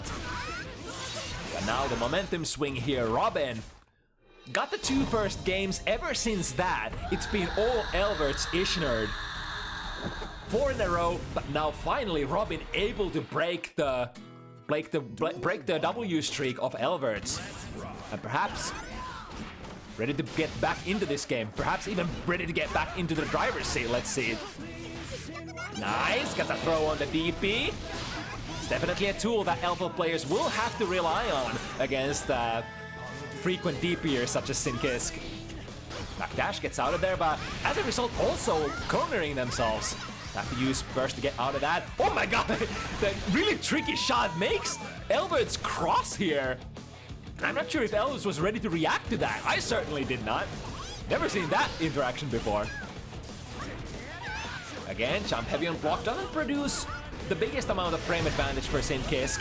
Nice! Deflect shield on the point. And if you hit the deflect shield on Elk Hunt, the follow-up will always whiff. Into saving the last bit of stamina. I think Elverts didn't have the stamina actually at the time when it was comboing. Now hold this into break the wall without the hard knockdown. Still anybody's game. Good 5B anti-air. Oh, but that's a little too far for a 6 heavy there. I wonder if that was a brain fart and Robin wanted to go for 2 heavy instead. And got a 6B instead. Not 6B, 6 heavy instead. Bar slash delivering once again the S buttons. Good backdash against close slash again. Like we said earlier, not the easiest timing. Missing the shot off screen. It's coming back and providing plus frames. Backdashing out of the minus situation after the big follow-up. Bar slash once again. Again, can't go under that with 2 heavy. Oh, Robin can burst here. Need to find the timing. Finds it. She has so much meter to go still. But how do we get to use it? Run under, close slash. Ooh, usually would have been a pretty good trade, but once you are so low health, can't really call that a successful trade for Robin. Elverts Ishnard advancing 5 versus Robin's 3. Alright, DP, the sequence that started it all. 1, 2, 3, going to the corner. Finds the low. And prompting Elverts to burst here.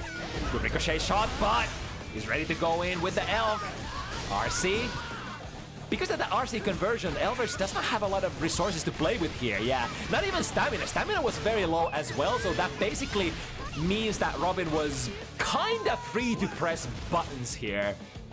Which is exactly what she did, so good presence of mind there. It's really important to not get intimidated too much by Sin players who don't have, you know, the point-blank frame advantage when they are completely out of resources. Okay, a little bit of side swisherino between the air dash and Bridal Express. Goes into a conversion. Let's see what we can cook out of this.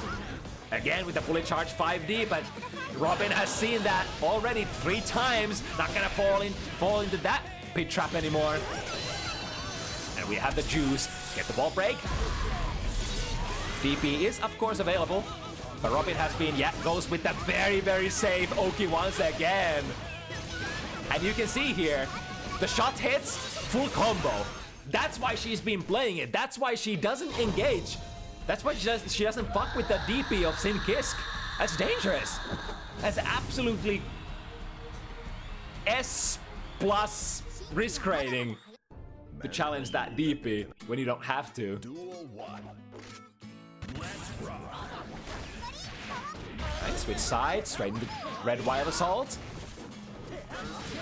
And another successful backdash. I wonder if at this point Elverts might want to meet it with a different button. You could go into 5 heavy meaties instead, which is basically like Fisher Price, baby's first backdash catch, especially in the corner. There's just no way you're gonna find your way out of that with a backdash. And goes into very big conversions as well if you have the stamina. Speaking of stamina, Elverts has none and commits to the L count. Oh dear. I mean, he did have the 50 meter to RC, so that was probably what was gonna follow there. Nice interruption. Here we go with the grenade. Jump D misses the close slash pickup here. Unfortunate for Robin. Oh, plus frame slots. Yep, that's gonna basically jail. Oh, mama! Got the RC bait here. Doesn't choose to get the heart knockdown, saving that for a rainy day. Actually, I actually do like, now that I say that, I think I actually like Elvert not using the Wild Assault to break the wall here, because there was a scenario where if this fails, then he's not gonna have Blue Burst ready to go. And if he uses it and Robin gets the round, then you are in a worse position than, you know, just losing the round and going into the next round with a full burst meter. Damn. The burst meta is so interesting now that you not only use burst meter for the burst itself, but also Wild Assault. Hold the G2 heavy into Pine Berry. Overhead that has 50 meter. That's the first overhead string we've seen today. And a very nice conversion out of that as well. That's the time when you really want to use that, when you see your initial mix-up blocked and then you still have the 50 meter to go for another one. Right, Elverts still wants to fight back here. Slightly a risky burst, but definitely can do it. Can't block a fireball anymore. Ooh, didn't get a clean hit. And a good deflect punish. Look at that. Look at that. So far, Robin is like, what, 4 out of 4 for the deflect punishes. Immaculate use of that tool. And we often say that that tool is not very good and or it is very hard to use. It's not very stable. But so far, Robin making it look like that is one of the most stable defensive tools out there. Just a quick shot, switch sides. Oh, Elverts gonna kick themselves in the back for that. Wall break. Have to take the full charge 5D instead of the hard knockdown. No resources available. 6B. Oh, reset into Elk. Robin doesn't quite have the burst ready to go and getting denied a little bit as well by the Wild Assault. Not a kill though. She can RC this and probably has to. Yep, forward. Ooh, Elverts also backdashed. Overhead, hits home, but no meter to RC out of that. Still gets the hit though, and Robin is alive. 5-6. It's getting really, really exciting here. Elverts needs only 1, Robin needing 2. Still anybody's game to take. But yeah, the thing about if you go into starter overhead, unless you have the 50 meter, the second or rather the third hit, the second overhead is not gonna hurt that much.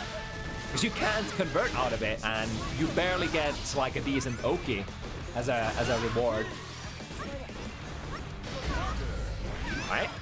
Ooh, try to double up out of that counter hit Elk. You can of course combo that into 2K, but you know, it's plus enough to perhaps threaten a reset as well. Overhead, cash out, and there's nothing Robin can do about this. Not with that amount of burst right now. First set points, Elverts. Ooh, completely airballed that jump slash. Yeah, that's the downside of ZoKHiZ. Not very much horizontal reach for those jump-ins. Elverts, looking good here. Baiting the deflect shield this time, but not getting a punish. Back throw into the corner, OTG. Pineberry into 5D, okay. I'm not sure if that was what Robin wanted to play there, but we have to take it. We have to roll with it. And here comes the conversion from Elverts. Not enough resources to break the wall. Throw, next hit, could be it. Ooh, got out of it, this should catch. Yeah, lots of recovery here. Robin, still alive. Needs one more. Ooh, we're cashing. We're cashing, but not enough. The instant air dash jump heavy, finds it. Marco Pocket finds the massive plus frame. Elk 1, Elk 2, dash into close slash, can't get out of that one. And that's the deal maker for Elverts here, 5-7. But it was close. Whew, baby. Despite having fought ZoKHiZ, despite the DP advantage, honestly, the DP for ZoKHiZ didn't come into play as much as I was thinking here. So Elverts being, rather than representing the glue sniffers galore, is opting to be a little more safe and makes it work for sure.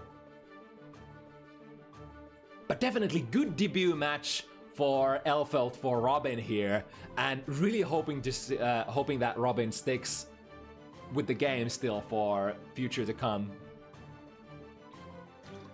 Is that proper English? I don't think that's proper English.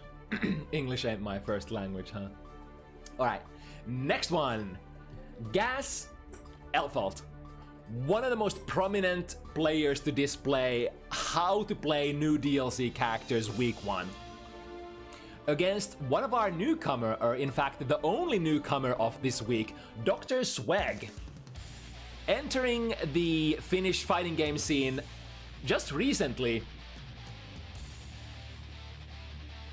A lot is, you know, there's not a whole lot of footage available for this player so far. So instead of reflecting on, and even more interesting, there just aren't that many Potemkin players around, so this is actually a very rare treat for bounty hunters. It's been like, what?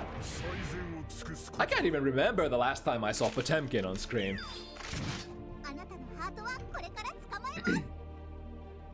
FL versus Potemkin. Duel 1. Alright, let's see if we get to mix this big war machine. Alright, into the plus frames from Pineberry. And again. 1, 2, finds the low Rekka, reset. Oh, this time. Third time Dr. Sweg had the interruption. So usually when you go from blocked Rekka into a S reset, I think there's 6 frames of gap. So you basically have to mash your standing jab if you want to interrupt it. Ooh, interesting interruption there for the bridle. White Wireless, lots of plus frames, but a little too far. Same situation, lots of plus frames. And Gas is awake, jumping out of, or even fuzzy jumping out of the command grab mix-up. Yeah, we've seen those before. Now round starts, Heat Tackle, the new move. I mean, I actually had a lot of difficulties with that move myself. I think I'm not sure, but I think the armor frame of the Heat Tackle starts really early, so if you hit a button at round start, it's very prone to getting tagged by the Heat Tackle. Mega Fist hits home, hard knockdown, ooh, gets into a good hit, and that's surely gonna be a kill. Other than, you know, having some applications as a... I guess Heat Tackle is also a really nice way of RPSing people who try to neutral jump you a lot, you know, in the distance. So you can kind of tag them out of the sky and bring them to the ground with plus frames if you hit them airborne. But I think the primary usage for that new move, the Heat Tackle, is to just make Potemkin conversions a little better. He now has like pretty okay conversions, especially with Karas and what have you, out of like jabs. Oh, hello! There's a showcase of how Elverts reversal actually couldn't. Was that a trade? I think that was a trade there in favor of Dr. Swag. Duel 1. A tragic reversal. Yeah, it was a confirm as well. That was kind of swag. Not gonna lie. Yeah, 5B, 5B. I think Potemkin 5B hitting so high up into the air that might actually be the standing button that can tag Elfel out of the Pineberry. The grenade vault. Alright, that's a lot of meter that we're paying to get out of that corner situation, but perhaps worth it. Oh, what's gonna happen here? Still gonna trade! Luckily this time, Gas had a little bit more life to spend in the follow-up situation, but damn, that's a very interesting situation.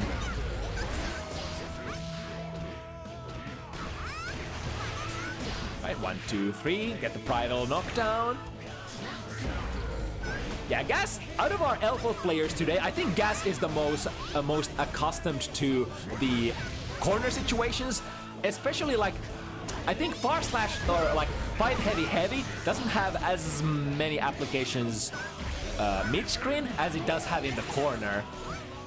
Because the 5 heavy is a really nice way of like maintaining a superior spacing that Elf of, oh my god, the resets.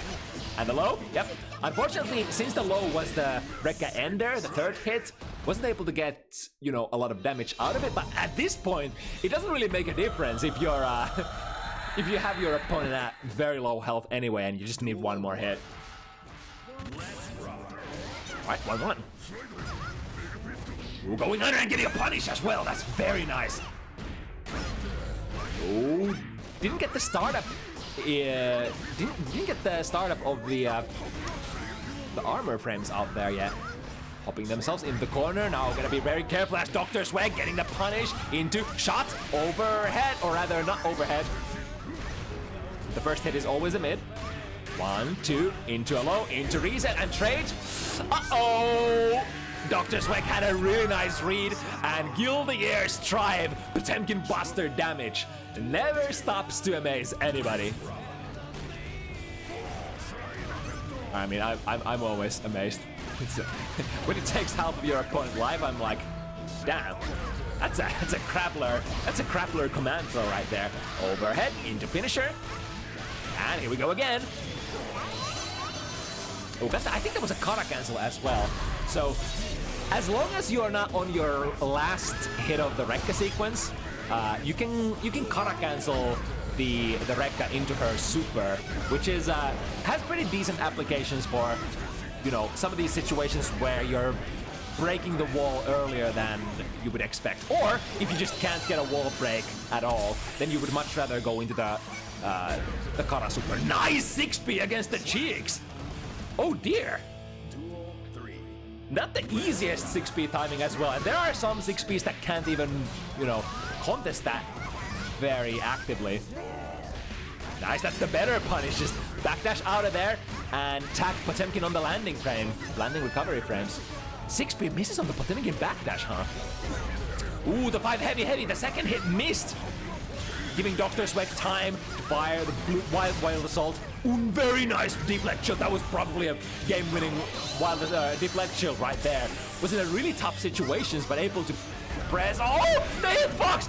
No, the reversal, the tragic reversal hitbox does not reach Dr. Swag too high up in the skies. Set it up again. This time Gas doesn't have the deflect, just has to take this mix-up. Empty low. Take the aim. Damn, a reflector super. Kinda nasty. That's a 5 heavy from really far distance. I'm not even sure what Gas got there. Alright, momentum burst, keep them in the corner, close slash starter. Yeah, there we go, 5 heavy into Pineberry. That's the corner route that usually you wanna go for, I think, for the most part. Gas is so loaded here. One hit is all that they need. 6P, that's okay. Not ready to unleash it just yet. Ooh, what a reaction! That was so smart! Dashing forward, sees the slide hit coming, and probably taking I mean, in that situation, is that an optimal punish? I mean, that doesn't care about the armor frames at least. So probably one of the best reactions that could ever happen there. Really nice deflect again, pushing Dr. Swag basically away from the active Garuda RPS distance. Yep, that was plus at the very tip end. Gas really knowing the spacing into reset once again. Overhead and chooses to end it. But again, RC go into it. This time it's Dr. Swag who gets a pretty decently successful deflect shield. Into the corner, cashes out, missed the combo. Uh-oh. SpaghettiOs back throw incident, tried to throw. No, sir, not here. But being a tough boy, able to live through all of these hits. White Wild Assault. I think I heard Wild Assault there for Potemkin, but unfortunately, doesn't go invulnerable until frame 9, and Gas was already poking there. Very nice! Sees the White Wild Assault coming. I think it's actually more easy to react to the opponent's burst gauge disappearing rather than trying to react to the animation. Nice, gets a second hit, breaks the armor frame. Close slash, get me out of here. Tried to go into the 5D, but that has a lot of gap. Jump D, the premium mix-up tool, 2 hits, here we go. Here's the juice. What's it gonna be? Okay, I'm not sure if it hit OTG or where the damage went, but you know, it got the wall break, so I count that as a win for Gas, for sure. Yeah, Gas was definitely that one player who I thought had at least some amount of command crab setup slapped out. One reset into a oh baby! Mr. Rekka go into a reset. Yeah, and this. This is so good. 5 heavy. Always gonna reach and is gonna break Dr. Swag out of that armor frame as well. I'm not sure if it works against Hammerfall, if Hammerfall advances fast enough, but at least it's fast enough to come out against slide hit armor frames, which are, you know, it's a slightly slower move. Duel 1. So Gas crapping the driver's seat again. Into a low. Here we go. Ooh, mistimed it a little too early there on the throw. Still, yeah, 5 heavy once again. Dr. Swag immediately ready to burst. Get the low confirm. Here comes the bullet. Oh, tried to throw again. And the Bridal Express goes active before that flick, resulting into mad corner carry. But some of these Areca conversions don't hit as hard as, you know, some other characters, but my god, Elverts, one combo and she's very easily from coast to coast. Like the Rekka sequences themselves, as well as Bridal Express and, you know, Too Heavy and everything. It just, everything seems to move Elverts forward, even the Pineberry. Nice, good place once again.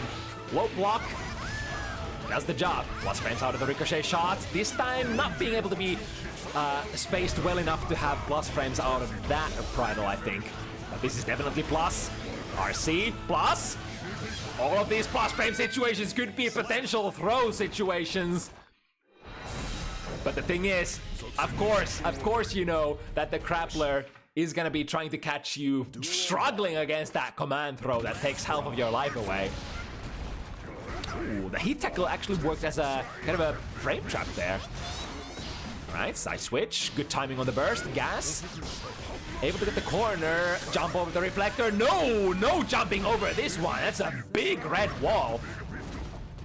Jumpy doesn't quite reach. Good idea though. Manipulate, 2K, 2D. That's a 1 frame cap, so working as a frame trap as well. Ooh, nice whip punish. Knock them down. Wild assault. Oh, close slash. Close slash having enough range to call out all of those shenanigans, but not enough life to play through this 5B sequence from Dr. Swag. Neutral trade. Ooh, and the whip punish there. Yeah, I guess the downside, if you play the 5 heavy hits from mid-screen, that means you could potentially be too far to get a Bridal Express conversion. Alright. Yeah, there we go. The S, Rekka into a throw. That's only -2. And you have the threat of an airtight low or an airtight overhead. Or wait, is the airtight? The overhead is not airtight, right? Or is it? I forgot. No, I think it is.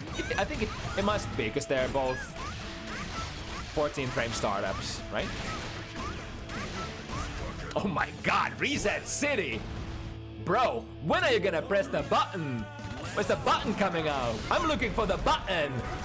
Gash just wants some buttons! Nice, ready with that punish. 1, 2. A little too far to go into the chainsaw, not chainsaw lollipop.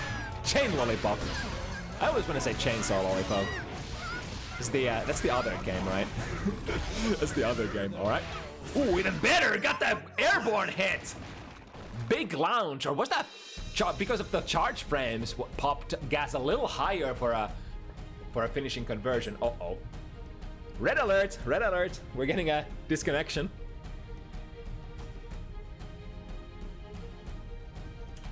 So potentially missing one game here, unless our opponents or our players notice. Let's do a quick lobby magic. I mean, it's not end of the world. Even if we miss one game, it's still 3-4. So there's a lot more rounds to play. But so far, looking to be a very, very even match.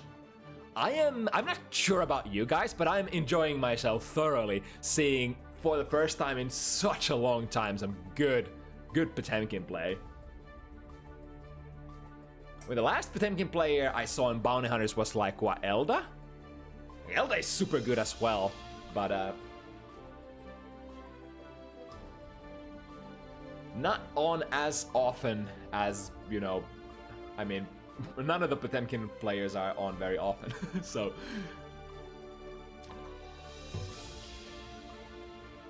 But perhaps here's an opportunity for us to get another decently high level Potemkin regular for our weekly scheduled Bounty Hunters roster. Here's to hoping, fingers crossed. Anyway, so far, looks like Gas is doing some quick work out of Dr. Swag. Or I spoke maybe too soon. Big Potemkin conversion coming through. Next hit is gonna be crucial. Yep, it is indeed. Making the comeback in a matter of like 10 seconds there. That very important point here. Which player is gonna take this? Dr. Sweg getting a win would be first time either one of these players has had a 2-game buffer. Will definitely affect the mental of both players. I mean, I shouldn't judge, I shouldn't say that it's gonna affect, but there are very few people who are cold as ice and can sort of withstand the implications of being down 2 games on a competitive front. And it is indeed Dr. Sweg who takes that. Alright, let's switch back to rematch quick if I can. Hello? Game, please. There we go. Alright, we're good to go. And back into it now. Gas has to find a couple of games to bring it even. Dr. Sweg has been a brick wall so far, basically doing all the things that you'd like to see from Potemkin players.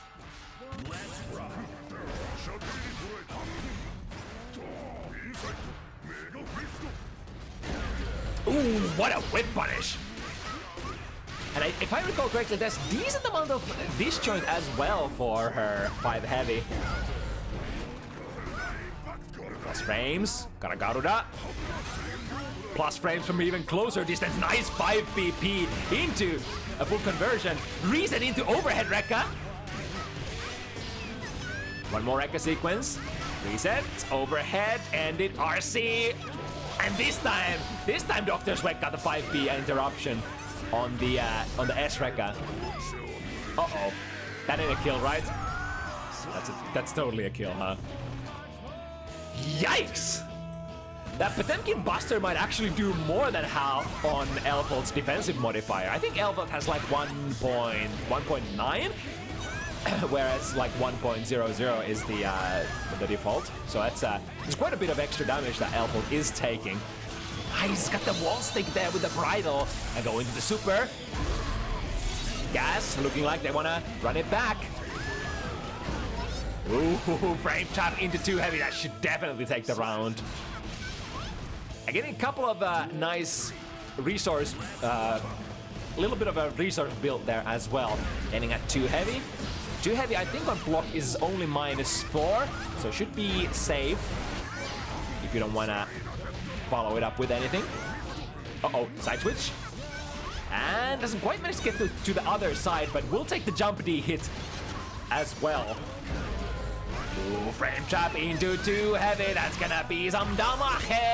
Get the hard knockdown as well. And now guess for your life. Which side? Ooh, this is good though. YRC. Oh, but guess at the YRC as well. And 2K2D, the 1 frame gap, making the frame trap work. No! Say it isn't so, Senpai. Too fast. Too fast. We're disconnecting again.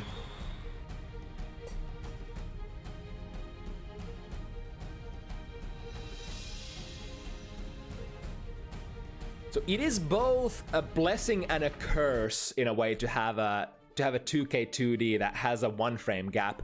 On one hand, it can of course catch, you know, players trying to press their buttons, even if they are crouching.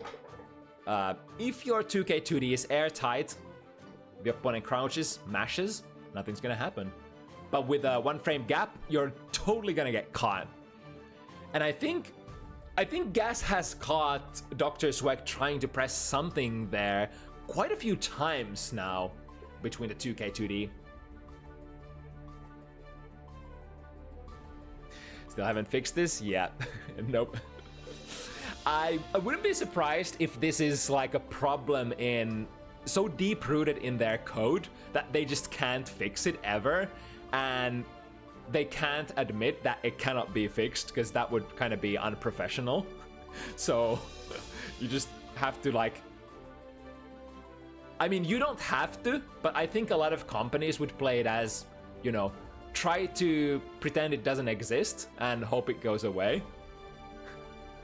Of course, it never will when there are events such as bounty hunters and what have you. I mean, just about any TO who hosts tournaments, events of any kind is suffering from this same thing.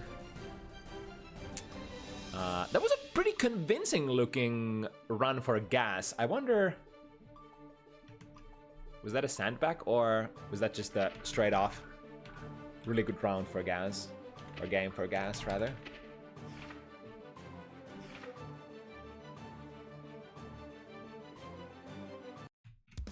I'm gonna count that as a win. No other information is delayed to me, which would mean this is 5-5. So Gas fighting out of that slippery slope that we were talking about earlier. The lead. But I mean, Gas is a player who, you know, doesn't let things like this get too much under their skin, I think. Yeah. Keep the pressure going. RC. Ooh, ending it at the second overhead. Interesting.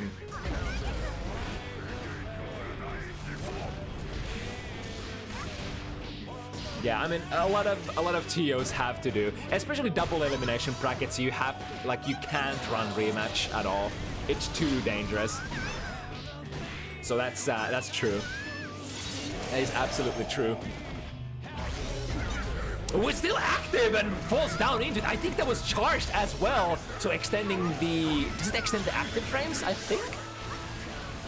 Alright, block this. What's it gonna be? Deflect shield. Doesn't matter if you go high or low here. And...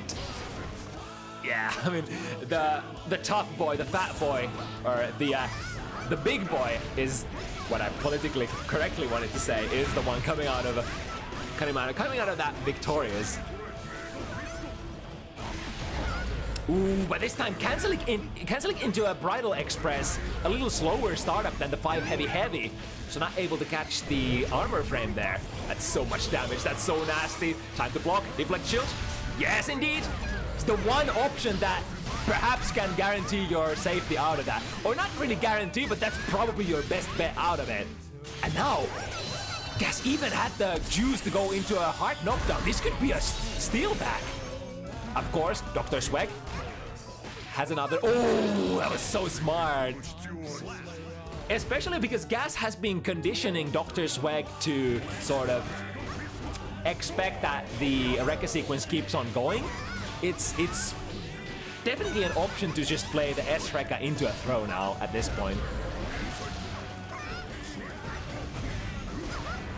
Right? Yeah, got the airborne hit. RC and sees the burst coming. Gas is going full speed ahead.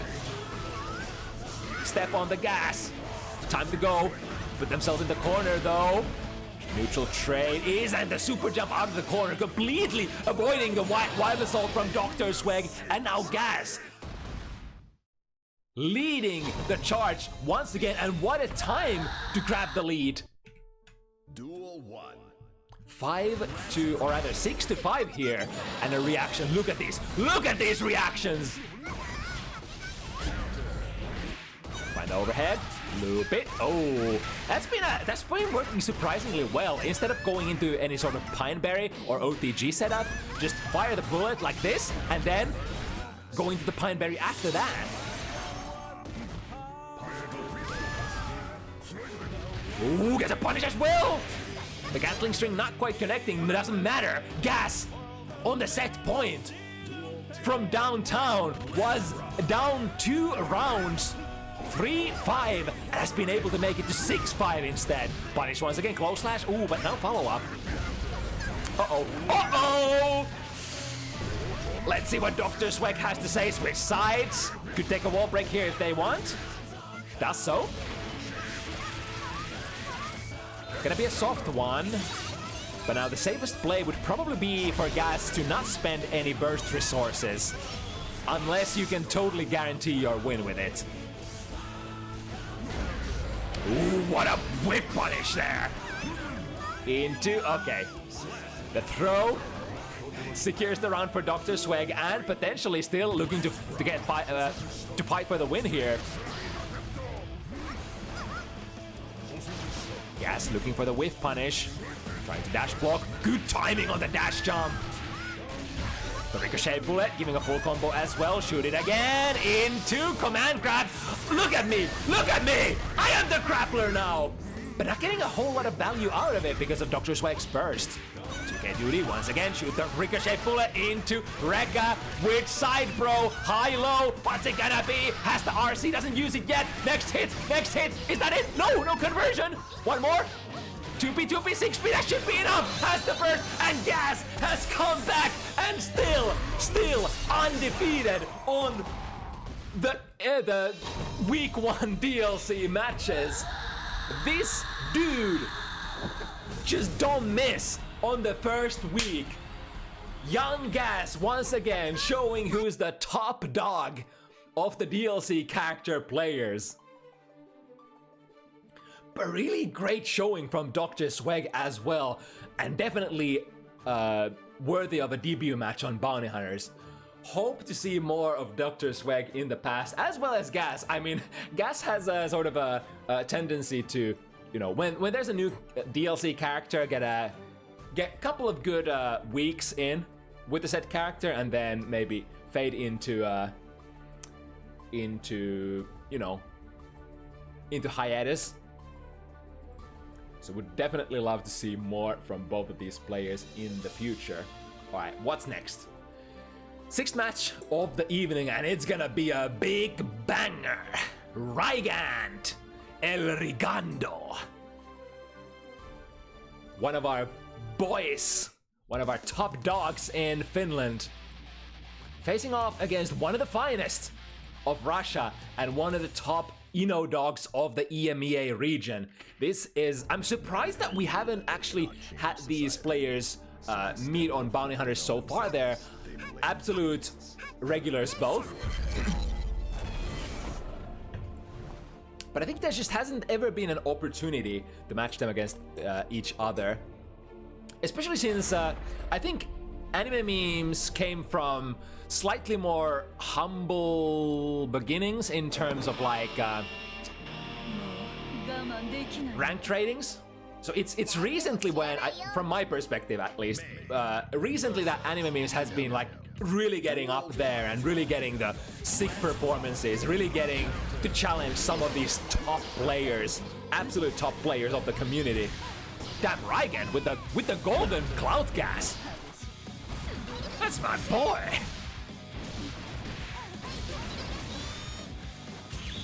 Alright, get the super, get the wall break. Still, with the explosive nature of this character, guess for your life, deflect shield, and the punish as well.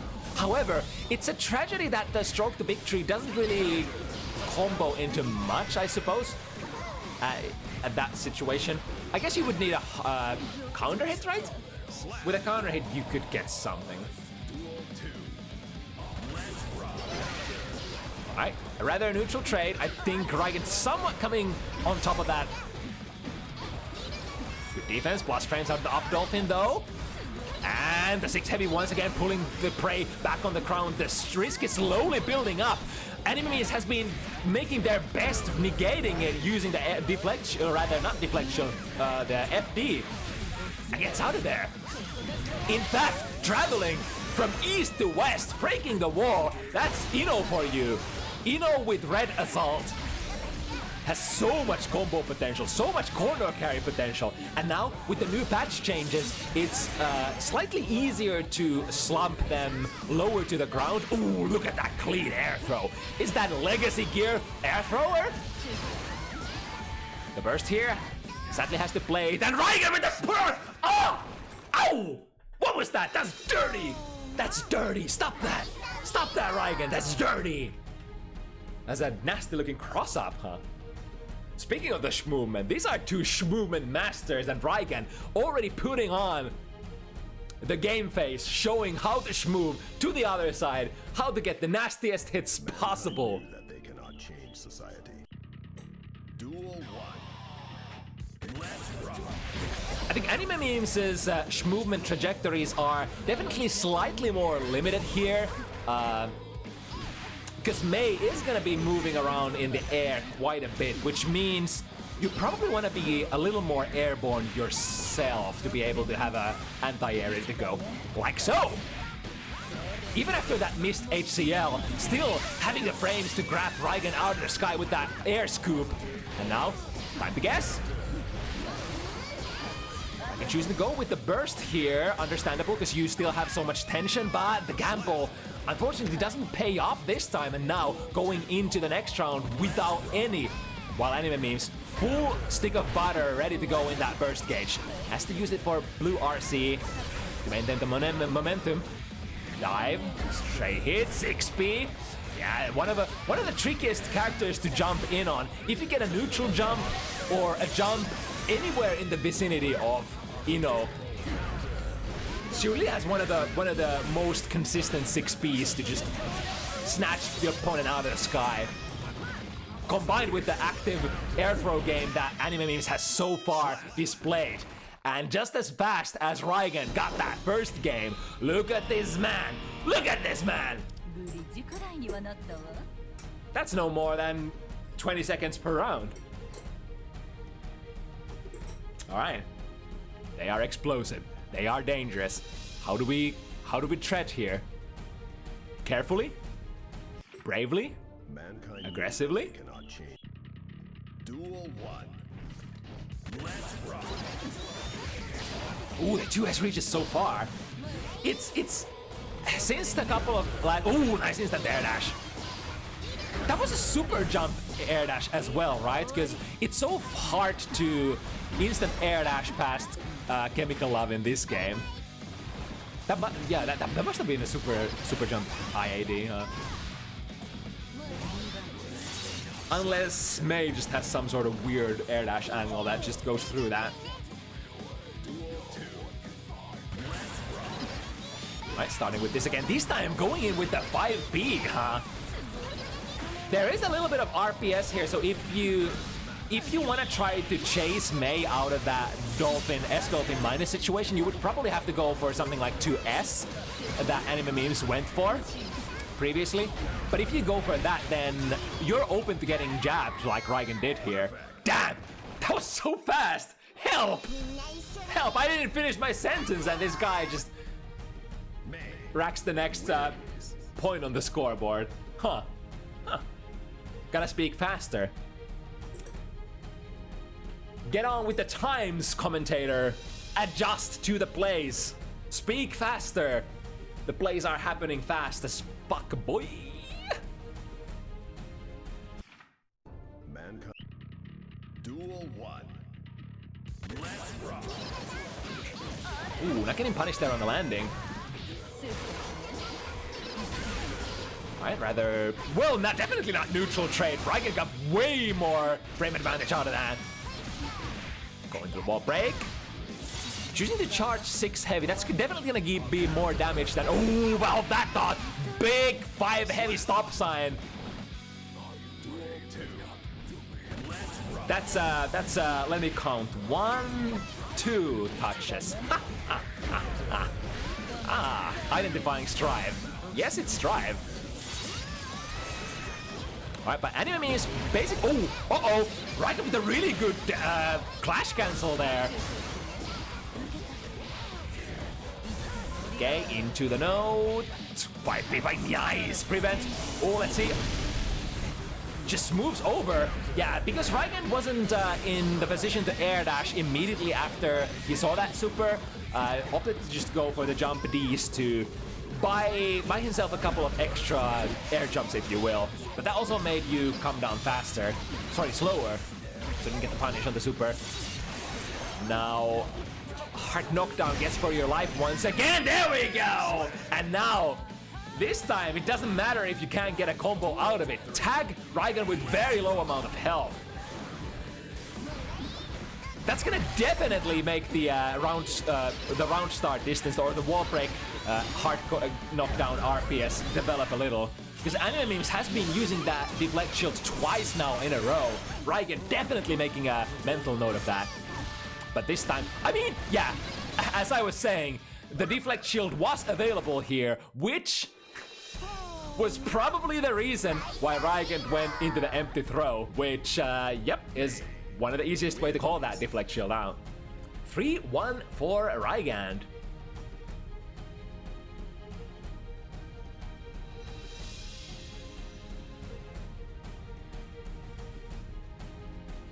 Right, a little breather. Mankind. What's the sum on the hats? Duel 1. Too fast to count. Lelouch moving there, tried to bait the grounded anti-air from Rygand, but didn't get there in time to jump heavy. Oh my goodness, the hitbox.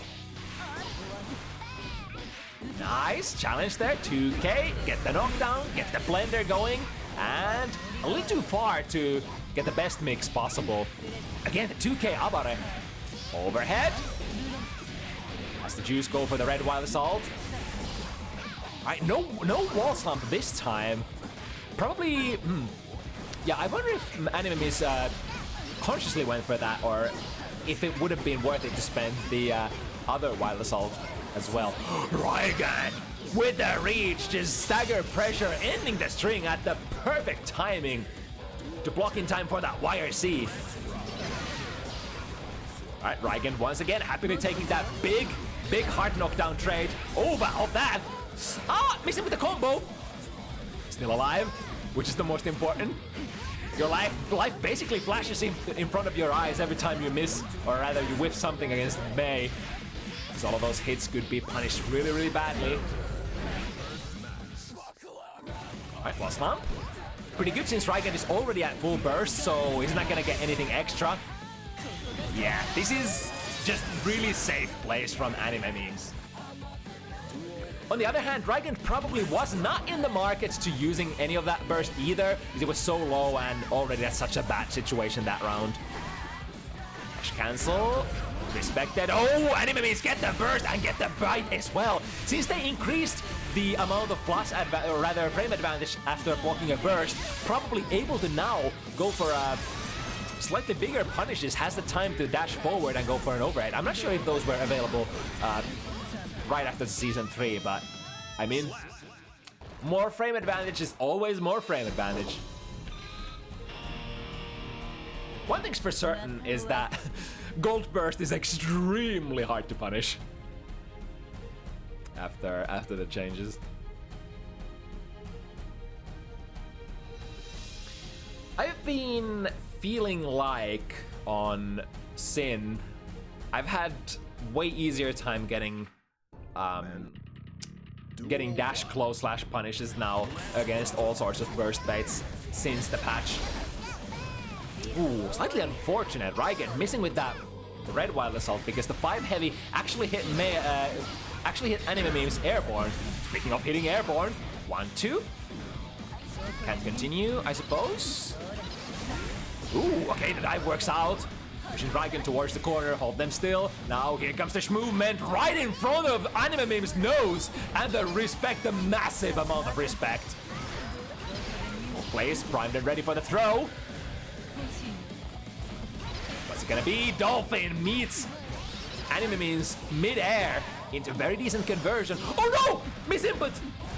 Not quite getting the wild assault. We're still in there though. This time deflect shield comes out intentionally from Anime Memes. Alright, we didn't lose the round to that. Although Rygand could have had that round and now had basically full burst ready to go. Go under, there we go with the conversion. Get the wall break. And make that ever so important positive bonus tick. It is slightly, oh, no cancel from either player. Here we go, dash forward, overhead. And from a very awkward looking angle, Rygand avoids completely the plus frame super and gets out of there. Big plays from Rygand. Alright, first hit. 60% of your life gone. We need one more good hit. Looking for one more good hit. Oh, airtight low. Was that a save? Yes, that was. And Rygand not quite able to build enough meter yet, even with that positive bonus. Uh-oh. It's a very long-range hit, Rygand. Oh, not getting punished, but still has to hold this next pressure sequence, and that's not what you want to be doing in Guilty Gear Strive, especially when you have only one pixel ready to spend. In terms of life. Ooh, big close slash. Here we go. Damahe! Damahe! El Damahe! Ow! It hurts my soul! Ah! Has to burst here. Has to burst here. Not a good trade for anime memes. That life is slowly running out. Rygand probably looking for anti-airs on the ground. Not finding any with that dolphin. Or rather, looking anti-airs from anime memes. Because that's a counter anti-air, right? Slump them. Ooh! Not believing on the setup. That is definitely. I think that is a setup that you do have to manually time to a certain extent. Which I believe is what happened there for anime memes, right?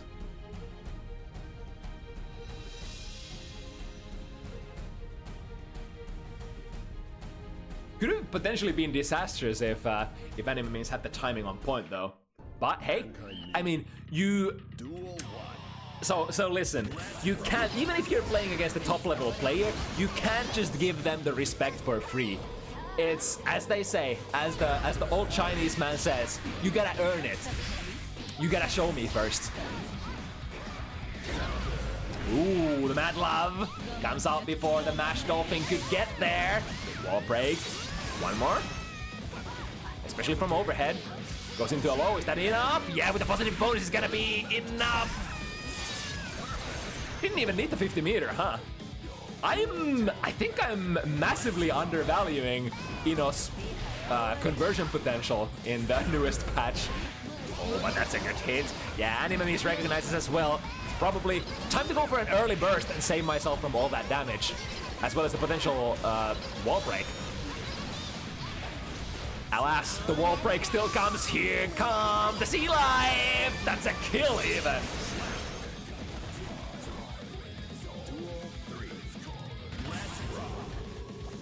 I'm very patient, not even attempting the whiff punish there on the wall's back on round start. Here we go, 6P, yep. Catches on landing. Even if you do it a little slow, I think Ino 6P is one of those 6Ps that you tend to usually find their mark, or tend to protect you against the jump-ins at least most cases. Blue burst, both players with a lot of meter to spend. Plus frames, Rygand really solidifying the plus frames high and slow. And are we able to recover? Yes, indeed. Rygand went for such a meaty 6P, or sorry, such a meaty close slash that they were able to recover before that reversal super comes out. Is that super really that slow? Or did Rygand specifically went for like a close slash that was gonna whiff because it was so early?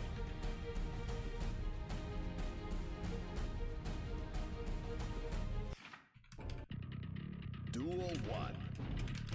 Let's rock. All right.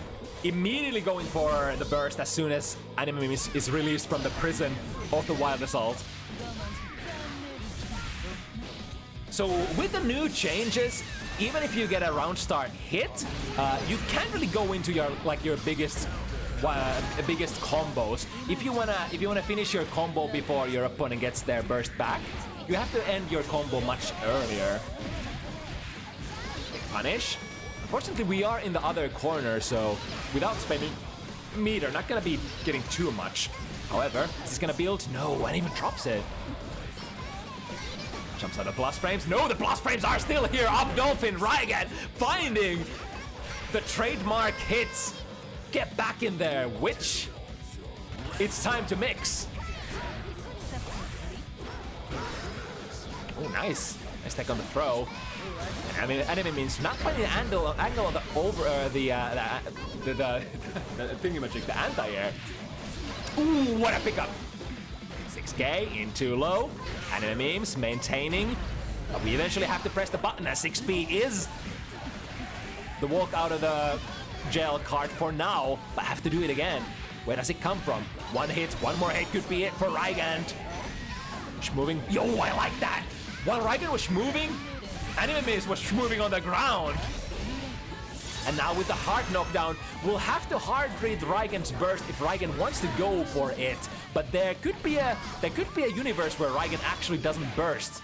Yeah, doesn't even have to think about it. That's the easiest way out of that RPS situation. Don't even have to think about it. Alright, Rygand arriving to the 6 points first.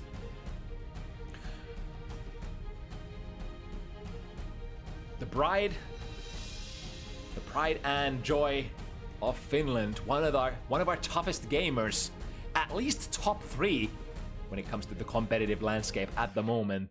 Mankind Is holding steady, playing fast, playing furious.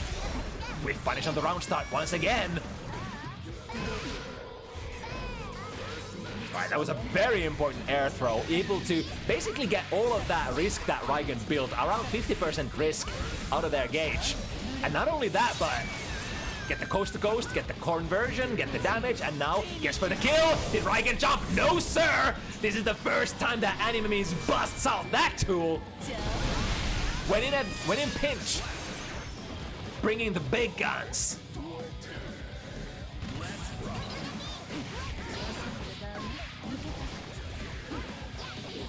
Ooh, okay, Rygand finding the mash after the landing. Zoom under. Yeah, check with the 5 PP. No big conversions though, but Animemes will have to fight out of this corner position. Now, deflect shield. Ooh, I think Animemes did he try to do the fast landing using the deflect shield because he got tagged airborne? That's like really high level tech, if that was the intention. I think he tried it earlier as well, or wait, maybe not. I think it was just the earlier deflect shield was just a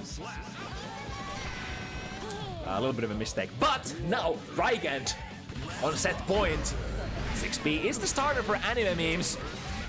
We need a very, very aggressive, very advantageous, very oppressive rounds.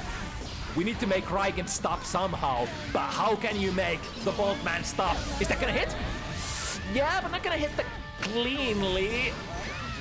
Okay, we're still alive. We're still alive. Despite that reversal super hit into wrong direction and not getting the wall break, we're still in it to win it.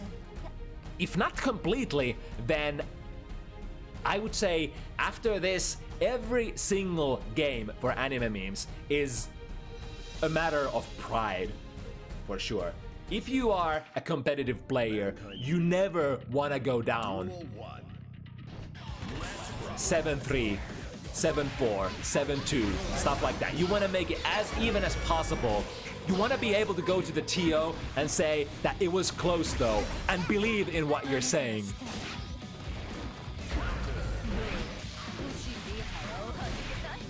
I could start here. Float into the reversal super, get the hard knockdown. Rygand attempting the snipes. Managed to block in time, finds the low, here we go. Blender, en route. Is that gonna be enough? Not quite, dropping the combo into resets, I think. I'm not sure if these are happy little accidents or not, but they are definitely working out for Animemes now. And Animemes that might be what Animemes actually needs. Bring in the knowledge checks, bring in the unconventional stuff, bring in the stuff that Rygand necessarily hasn't seen before. Give him a couple of surprises and try to steal a couple of rounds to make it even as fast as possible. And he's making it really fast, missing with the 6 heavy. Oh, hold on. Hold the phone. Animemes immediately burst, and that ended up being a really good timing as well. Burst Rygand towards the corner. No check on the down dolphin. Here he comes from the sky. 6B pulling Animemes back onto the ground, and that should be enough, right? No, not enough. But the follow-up of the OTG. Rygand was trying to struggle out, perhaps a backdash. But the fact of the matter is, we're getting closer. 2 in a row from Animemes. And still looking to make it competitive. I mean, technically it is competitive already. However, how close to that man can we get? Or perhaps mankind Perhaps we could even surpass the Boatman still. 5B anti-air, Rygand expending the burst very early into the round. Ooh, but still, despite that burst, ended up getting thrown into the corner. Now the pressure, lots of plus frames from Madlove. So Madlove got reduced, or rather, it's much more easy to recognize that it's coming now. It animates much earlier to the startup of the move. So slightly easier to react to, however,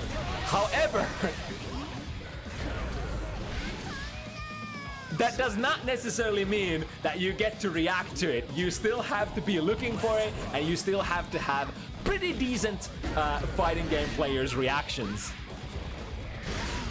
But once again, deflect shield, definitely getting some value, pushing Ino out of that plus frame situation. But here he comes, he's been a menace, and it brings in that tool, that 1-2 once again. Is that gonna be enough? Break him through the board. Not quite. One more. Rygand is almost full burst here, but that probably ends up not making a difference. Oh, it does actually. Here we go. Rygand breaks in. Could even turn that into wild assaults if he wants. It's gonna be very interesting. Yeah, this kind of has to happen. Even though Rygand wouldn't love to spend the burst here, you have to consider the type of opponent you're playing against. You can't expect to take this round win if you spend some. As they say, spend money to make money. And Rygand, look at this, able to almost get back to full burst here because of that round win. So definitely worth it. 5B, this is a set point for Rygand, so Anime Memes has to take it very seriously as well, even though the momentum has been sort of favoring them for a long time here. Oh, there's movement, look at that! Barely avoiding the strikes in the sky from Rygand. Low hits. 6B, Dolphin, extend the pressure, slowly building a little more. Oh, nice backdash, making the too heavy whiff. Deflect shield, ooh, tried to go for a whiff punish, but the cancel sequence to 6 heavy prevented Rygand from getting the Dolphin out, I think. Up Dolphin! Ooh, baby, the upgraded up Dolphin! Allegedly. Doing some work here. Potentially 6 heavy. Oh, and that's all she wrote! Not 6 heavy, 5 heavy. Rygand using the trademark move of every Mei player. The big button that you would love to land. Counter! Hit! Rygand making it 7-4. But Anime is also with a very decent run back. I mean, it was looking very, very desperate there. 6-2, the classic 6-2. At that point, we were talking about that earlier. This cast, how demoralizing that position can be when you get to that 6-2. But Anime is not giving up. It's all pride points. And 7-2, much worse than 7-4. 7-4. Kinda close, not gonna lie. Really good. All right, we got one more, and I think I needed to message Issem when it's time to go.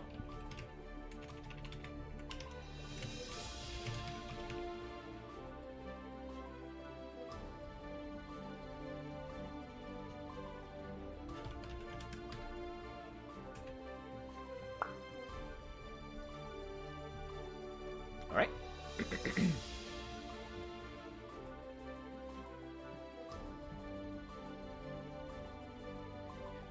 For the last matchup of the evening, we have one more Elfo to go. It's gonna be this time our Swedish Sin player, or perhaps ex-Sin player, Dora, choosing to rock Elfot tonight, perhaps on the lookout for a new main, or just, you know, trying out new stuff.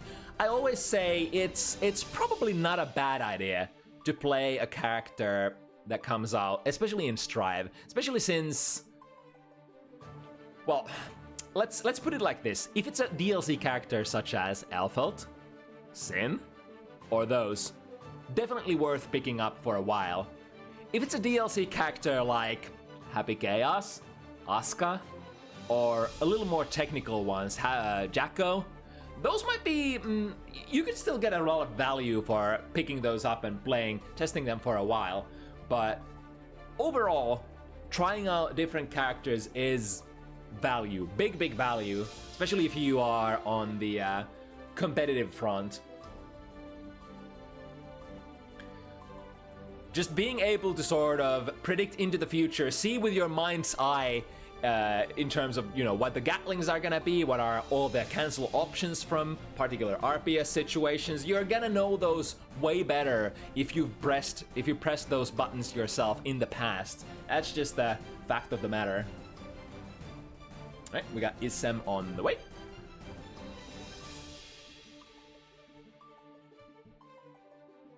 Issem, of course, coming back from I believe they won their debut match last week. Let me make sure that I'm not lying to you. I swear I was catching, sorry, I swear I was casting that match. Yes, indeed.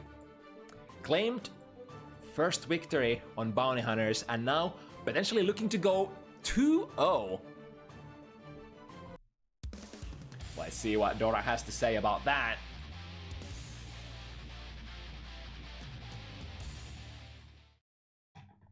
Representing the German FGC. We got a lot of German players, very on a regular basis. It's always fun to see more from the German-speaking communities. Into the Rekka we go, and this is how it's gonna be. We saw this matchup earlier, and it was really strong neutraling from our previous Ram player. Didn't really let Alpha run amok too much. Let's see if Dora will have more success here. But of course, no matter what character you are, being put in this situation ain't too fun. And oh my goodness, just taking the burst as well. Take everything. Take my life, take my burst, take my... Gosh. Take my idol status too, if you will. Ooh, okay, that was pretty okay sequence there. Tried to get past that rock with an air dash. 6B still ready to go. Issem, 1, 2, 3. Get the Rekkas.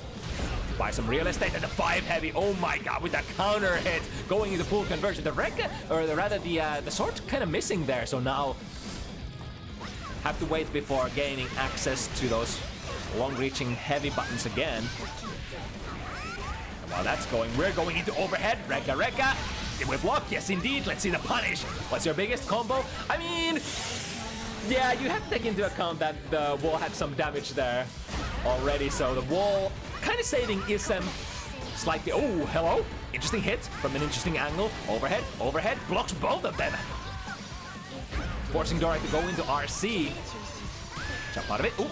Get back by the fireball. If you are airborne, those, especially the grounded fireballs, tend to miss you on the ricochet shot. Yeah, like this, exactly. If you're airborne and if you're moving forward, they tend to not be able to track you as well. There we go. Comes back into overhead. This time the overhead hits. Once again, overhead, RC. Go for more. Low and low. Overhead, yep. Just going with the double mix-ups. That's very brave as well, because if Issem guesses right on the last hit, that could be the punish of their choice. And a shot, there we go, yeah. Just walk back, or rather jump back, take a shot, unless the opponent is aggressively dashing under you. And even if they are, the ricochet shot is gonna come back. Oh my god, that was a triple tap. There we go. That was the first round for Dora, right? Yeah, that was the first game. I'm pretty sure. I'm too into this shit. Enjoying it too much to count the score. Alright, overhead, second one. But yeah, as you can see here, going into overhead or overhead low basically denies you the frame advantage that you could potentially get from overhead shotgun, right? Or well, wait. Do you get any sort of Oki from a shotgun ender mid-screen? I'm not actually sure. It might actually be that it's a better starter if you don't have 50 meter. Or rather a better ender to go into something that leaves them close. Because shotgun is gonna sort of send them flying really far. Rekka, RC, caught them trying to escape, and once again, the thing is, those sword explosions pop the opponent so high up in the air that you can afford to block for quite a long time before you have to continue that combo as Ramlethal. So Issem taking taking advantage out of that fact. Nice approach here, again, overhead, into low. 1, 2, once again, and RC. In the corner though, even if you go for a mix-up and don't get the shotgun ender, you should have enough frame advantage to start the sequence again, so... For sure, if your opponent doesn't have the best RPS to deal with the Rekkas, then by all means, you don't need you don't need massive starters. Just go Rekka, knockdown, Rekka, knockdown. Just rinse and repeat. Whatever is the most consistent way of, achieving the victory. You don't need big damage combos. It's consistency that tends to be the better thing to have in fighting games. Nice instant air dash here, by the way, past Issem's button. The wall, positive bonus. It's a very defensive back jump here for Dora. Alright, this time ending it very safely. Dora is very close to a burst. But now, the big question, are we gonna burst immediately? No burst baits. Just takes it very safely. The ricochet shot coming back, not getting a full conversion out of it, but the overhead forcing Issem to burst. What's the angle? Even if you RC, I think, you should be able to move after that. Not trying to escape the sword explosions or getting locked down there for just a moment. However, not long enough to finish the round. Dora finding out of there. 2-0.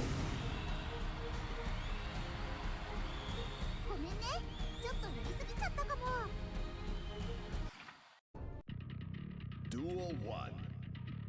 Let's rock. Alright, jump slash, catching Dora out of the sky and into conversion. Very early burst, yeah.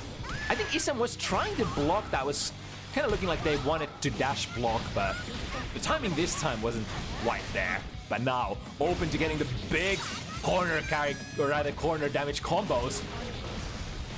Heavy into rock, brings it into plus frames, and it should get the kill, yeah. Just skip into the super as soon as you can. That thing is gonna do massive amount of damage. Look at that polar bear. By the way, that's a fucking polar bear. Wait. There's a polar bear. What the fuck is that doing here? I never noticed there's a polar bear. Anyway, Rekka, overhead. Get the knockdown. Go at it again. The ricochet shot, giving plus frames. Overhead into low this time.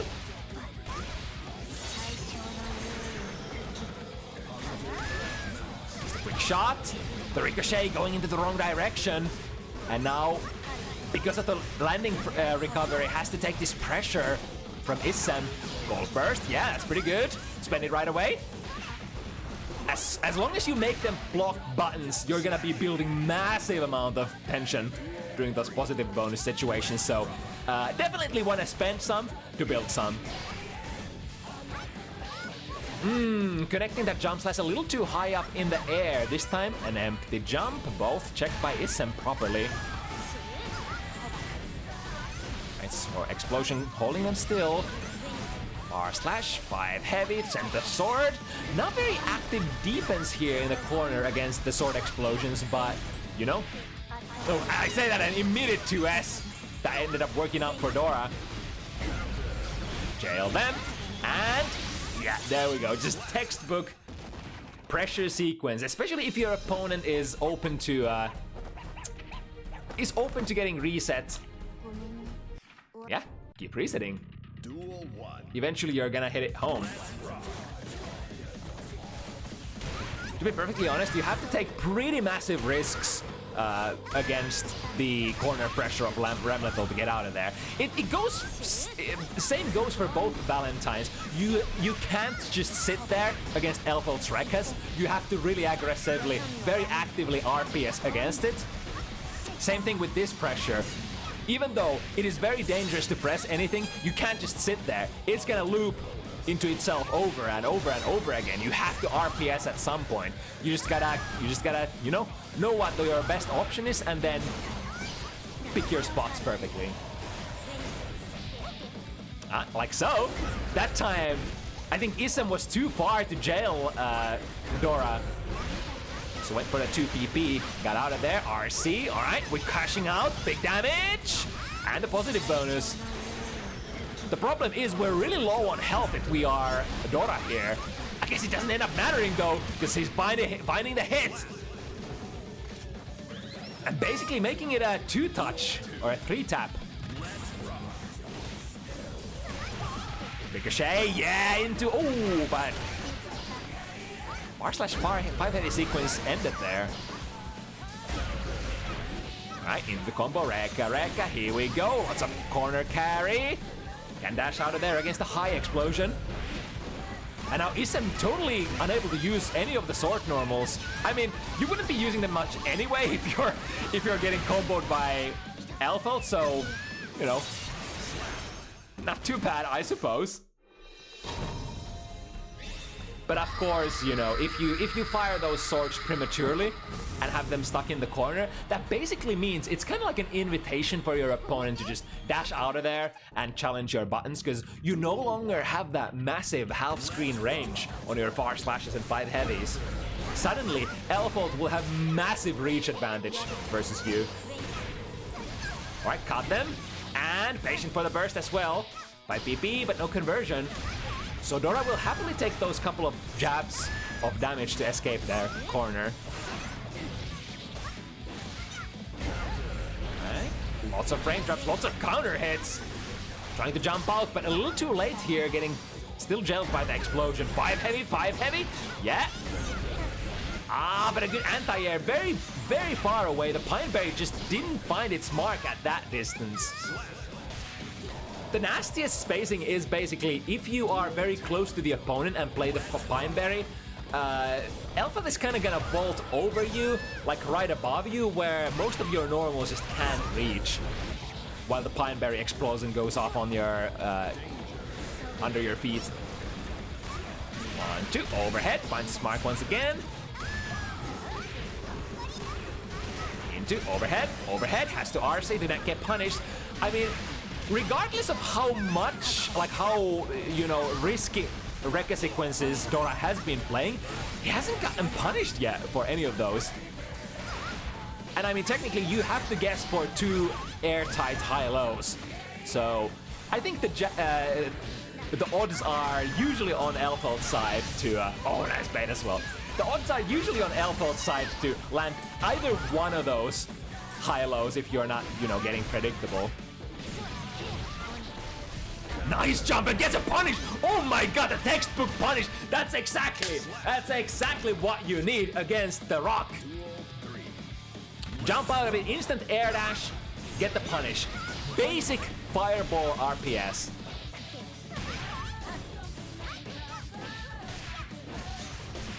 The downside is, if Ramlethal does read you, it's gonna use the flip and frame trap you, catch you, and then probably combo you. But hey, I mean, if you don't RPS, you're never gonna win. Ricochet shots really close to Issem's body. Finds the low RC. Issem doesn't have the burst available yet. Reset in the corner. The YRC is the first defensive method, and in fact able to procure a lot of real estate with that YRC and the pressure that started it. Low, gets the hit. Still has the 50 meter to work with, and again, very close to getting to the burst, but no dice. Dora gets to mix it up once again.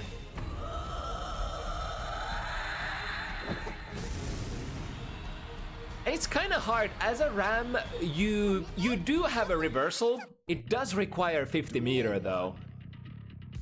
So as vulnerable as Elverts is against reversals, it's a hard sell. It's much easier to spend if you have a meterless DP.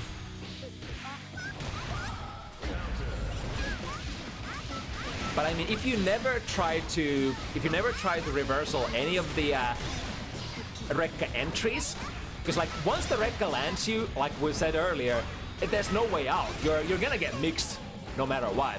It's your job to try to get out of the sequence before the Rekkas even start. Ooh, that would have been a funky combo. If Dora managed to pick that up. Alright, plus frames. Dora finding his way out. Ooh, jumps up at the second. The higher sword finds the mark. Cuts the combo really short, gets the swords back, get the heart knocked down, and the throw. No RC, no, don't even need that. That was actually, I tend to forget how much damage Saprabato actually does as an OTG. Why RC when you can do Saprabato and probably, can you do Saprabato OTG into RC OTG Saprabato? I don't know, maybe? Surely not.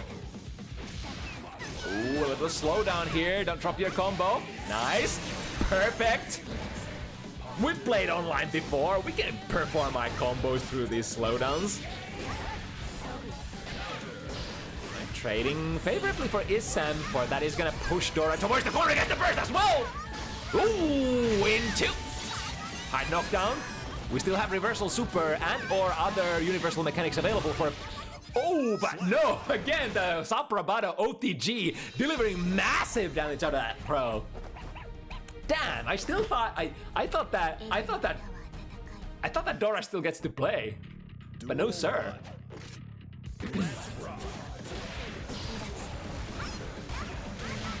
Right, low. In the same sequence. I mean, realistically, I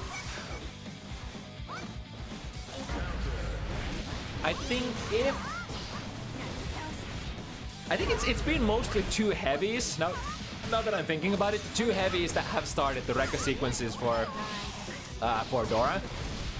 You do have an option to match 6B there, if I recall correctly. I should be able to interrupt the Rekka entry.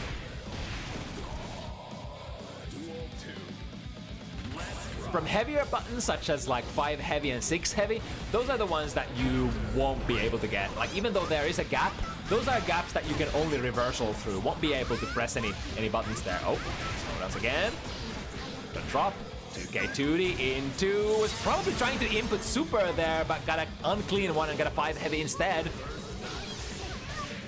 And now Dora has a lot of juice to defend with. Has to go to the blue burst. Taking that big counter hit would have definitely not been good for your health. Oh, but still got hit by it. YRC, get me out of here. Into Rekka. Rekka, my beloved. I want to mix. I don't want to block this shit. It's probably what both players are saying. Nice jump. Avoiding the explosion, but the 6P is ready. Too early. Too early. Dora still has a chance. Too heavy. Into Rekka. Oh, no punish. No punish. That was the one time. Minus 17. Or 18. Is that minus 18? I think that's minus 18. Missing the big opportunity to go for a punish there. But it comes so suddenly. It's the first time that Issem got to the end of the Rekka sequence successfully so far. And that might have been the first and the last time for how difficult it is to deal against that Rekka. Oh, reversal back throw. Here we go. Hold them still. Wait, the Pineberry actually didn't keep them jailed there. Still anybody's game. 50 meter available for both players soon, as well as 100 bursts. Okay. Air throw? No, goes into the 6P instead. That was the bigger read. But unfortunately ended up missing. Gun. One gun will end it. I think Issem can still afford to block a couple. At least one more. Oh, getting mixed up by the jump D. So the jump D is a very interesting button in the way that it kind of stops, it halts Elverts' momentum in the air slightly, and then produces multiple hits. I think 2 hits, right? Which makes it really not a good jump in, but makes it extremely good for mix-up situations. So for example, when you're crossing them up and are jumping in from frame advantage situations. So from Pineberry or other similar situations. Overhead, into low, RC, going to, a little too much proration, so Pineberry doesn't reach there. Overhead just finds its mark. Oh, but here we go. Probably hard reading the burst there, aborting the sequence. I've definitely seen Issem complete that combo before. Let's see if the burst comes out. That's a very... Oh, there we go. Third time's the charm. Issem was hunting for that for quite a while and finally gets it. I mean, better late than never. Is it sunk cost fallacy if I'm like, fuck, I baited it twice already, so I better get it now. So I'm gonna go third time. And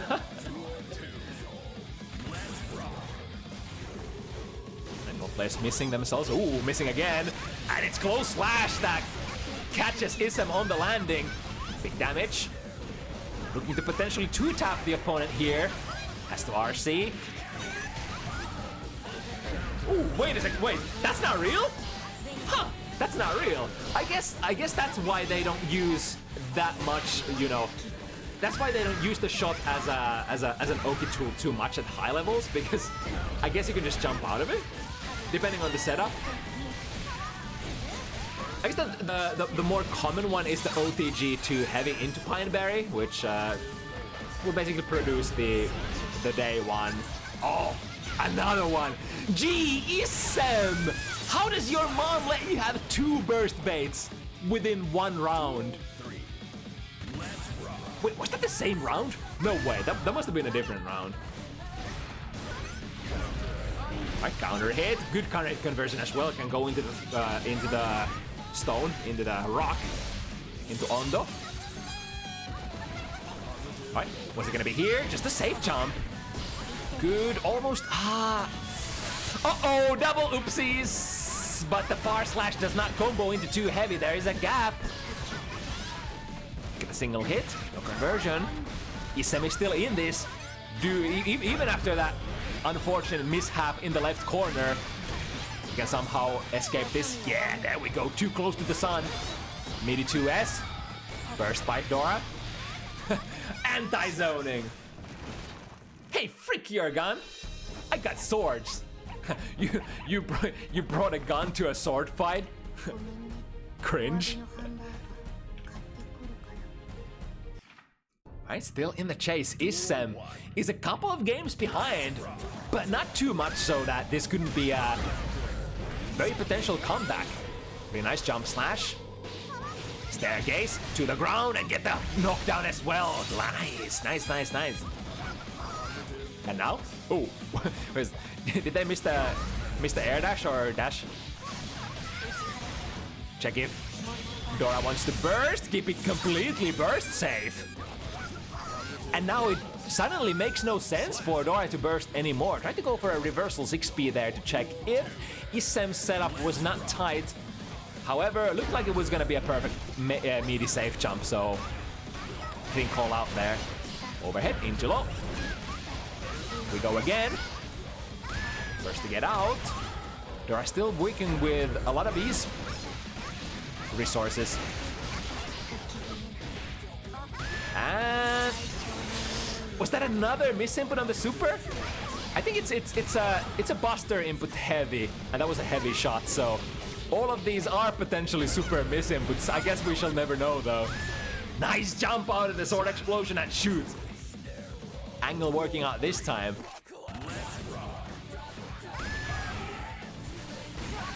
Especially if you are like full screen distance, that like heavy down aligned shot should be reaching them before they can dash under most of the time. You would need like a half screen spacing to dash under. Uh-oh, we're missing the sword! So our normals are not as good as they could be.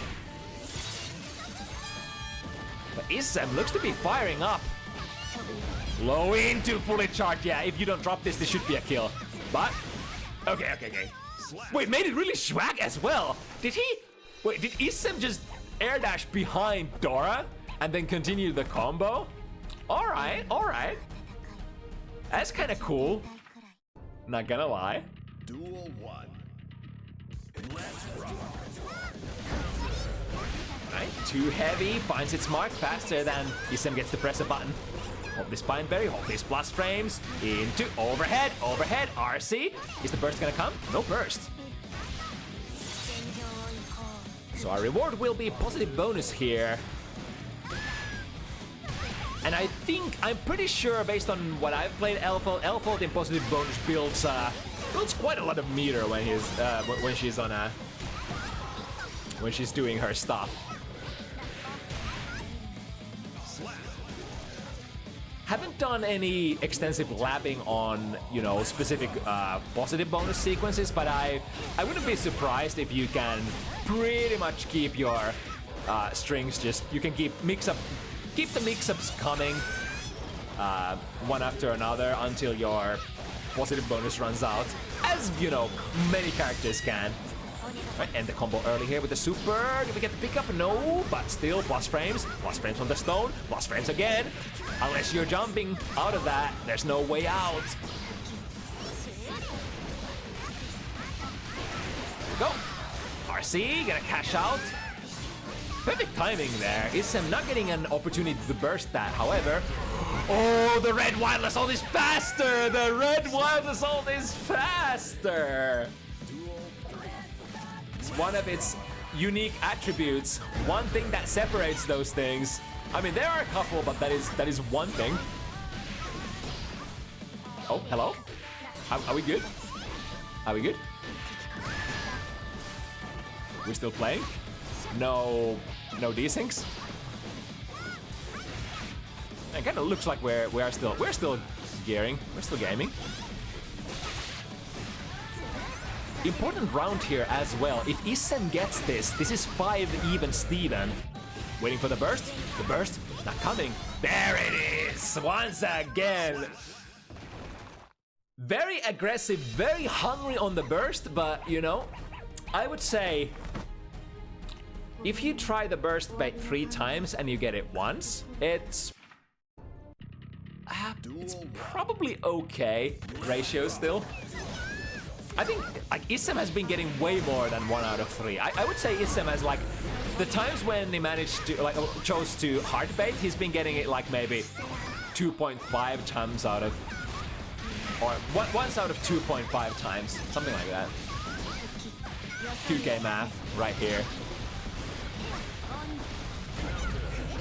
Yeah, it's very plus. Let the Bridal Express in, tried to find the tip range, which would be plus technically, but not finding it. Into the Rekka we go. Go to the Harbinger of Doom. The VIP that all Elfo players love to rely on, the Rekka.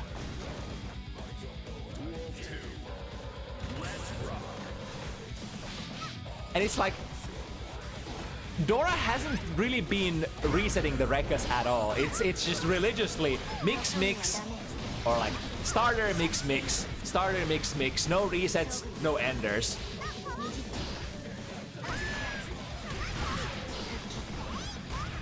Here we go. Ooh, I say that and immediately goes for 1 reset. Overhead, low, and then into 2 heavy once again.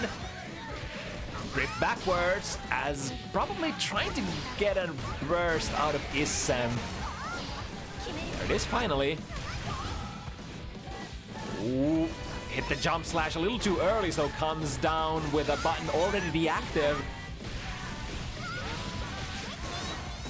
Burst here, not too bad. Oh, but the sword has priority. The sword dispelling all of the fireballs.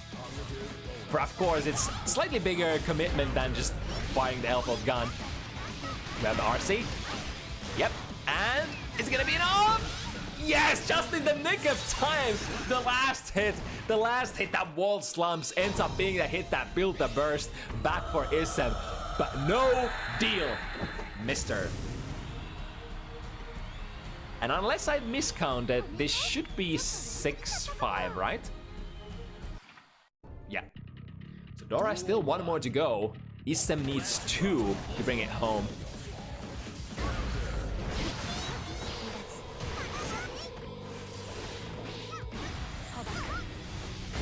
Ooh, nice chase there. Jump forward against that jump backwards from Dora.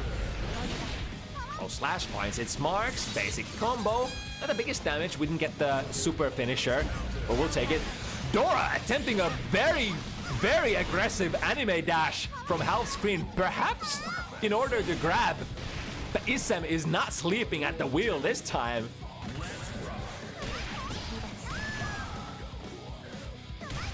Oh, hello.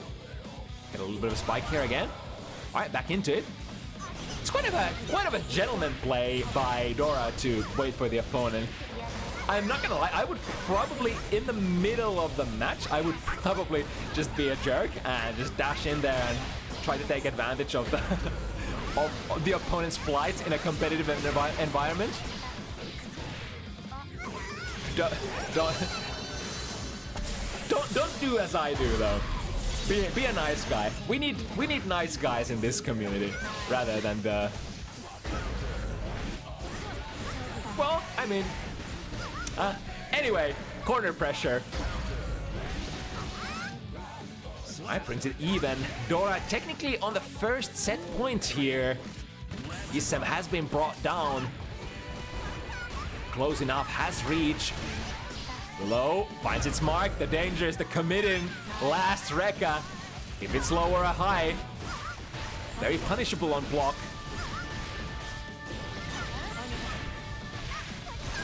Yeah, he was looking for it again.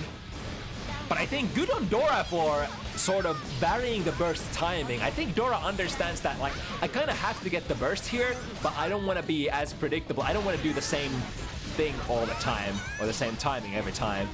Just barely avoiding Saprabato. And I think that wasn't the punish, but Issem tried to press something afterwards. And now, Dora, one mix-up away from potentially taking the set. Oh, is that it? If he doesn't drop? Oh no! I curse! Anything on block. Fireball. Jumpy, that works as well. And Dora has sealed the deal. Week 1 Elverts. The power of Rekkas has spoken. Damn. Dora really went in with a very different kind of a game plan compared to rest of the Elverts today. And I mean, it's who's to say that it's, you know, not a viable strategy as well. If you always do S into high-low, you basically double your chances to mix your opponent. I mean, you know, arguably it is gonna be quite risky if your opponent gets the block right, but how many times did Issem get it right this set? Once. I think exactly once. And it came as such a surprise that they missed the punish as well. So, hey, it seems to be working, so why should we deviate? Not giving the opponent any chance to sort of mash on the S Rekka to reset it. Just, you know, mix up after mix up. And there you have it. There is the Elverts, the official Elverts introductory Bounty Hunters event. We got a little bit of a sneak peek last week already, but didn't really have an official signups for the character yet. But from this point on, Elverts is gonna be on the Google Docs for your pleasure to choose. And if you want to access those Google Docs, well, you could come to my Discord. The easiest way to interact with me and the community and to get info whether you get selected to play or not. Yeah, basically the same stuff every week, 5 p.m. CET, every Sunday, and we'll attempt to pick opponents that you have good connections to, as well as have as close matches as possible skill level wise. And I think that's pretty much it. Shout out to Alternate once again, being such an awesome person, being basically our de facto graphic designer of Bounty Hunters and always ready to, you know, even when not being home, being able to cook up some really good ass cards, such as, you know, this one, or the MS Paint Elverts one. Yeah, that one. That's pretty good. It's pretty good. That's my favorite. But yeah, I'll check if there's some Strive action going on at the moment in the website called twitch.tv.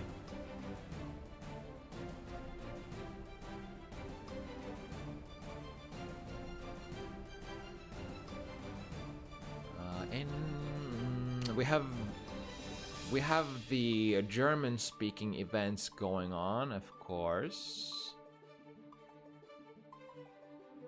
Some DreamHack stuff going on as well.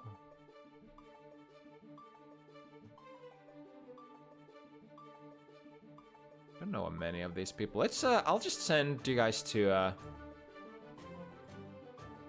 the German-speaking event. The Germans have a pretty decent variety of very strong players, so definitely worth watching, even if you can't understand necessarily the commentary. All right, but that's from me today, or for this week. Thank you so much for watching, everybody. Thank you for playing, especially. Thank you all everybody for participating and making it possible for me to do my dream stuff. All right, till next week. Stay safe. Bye bye.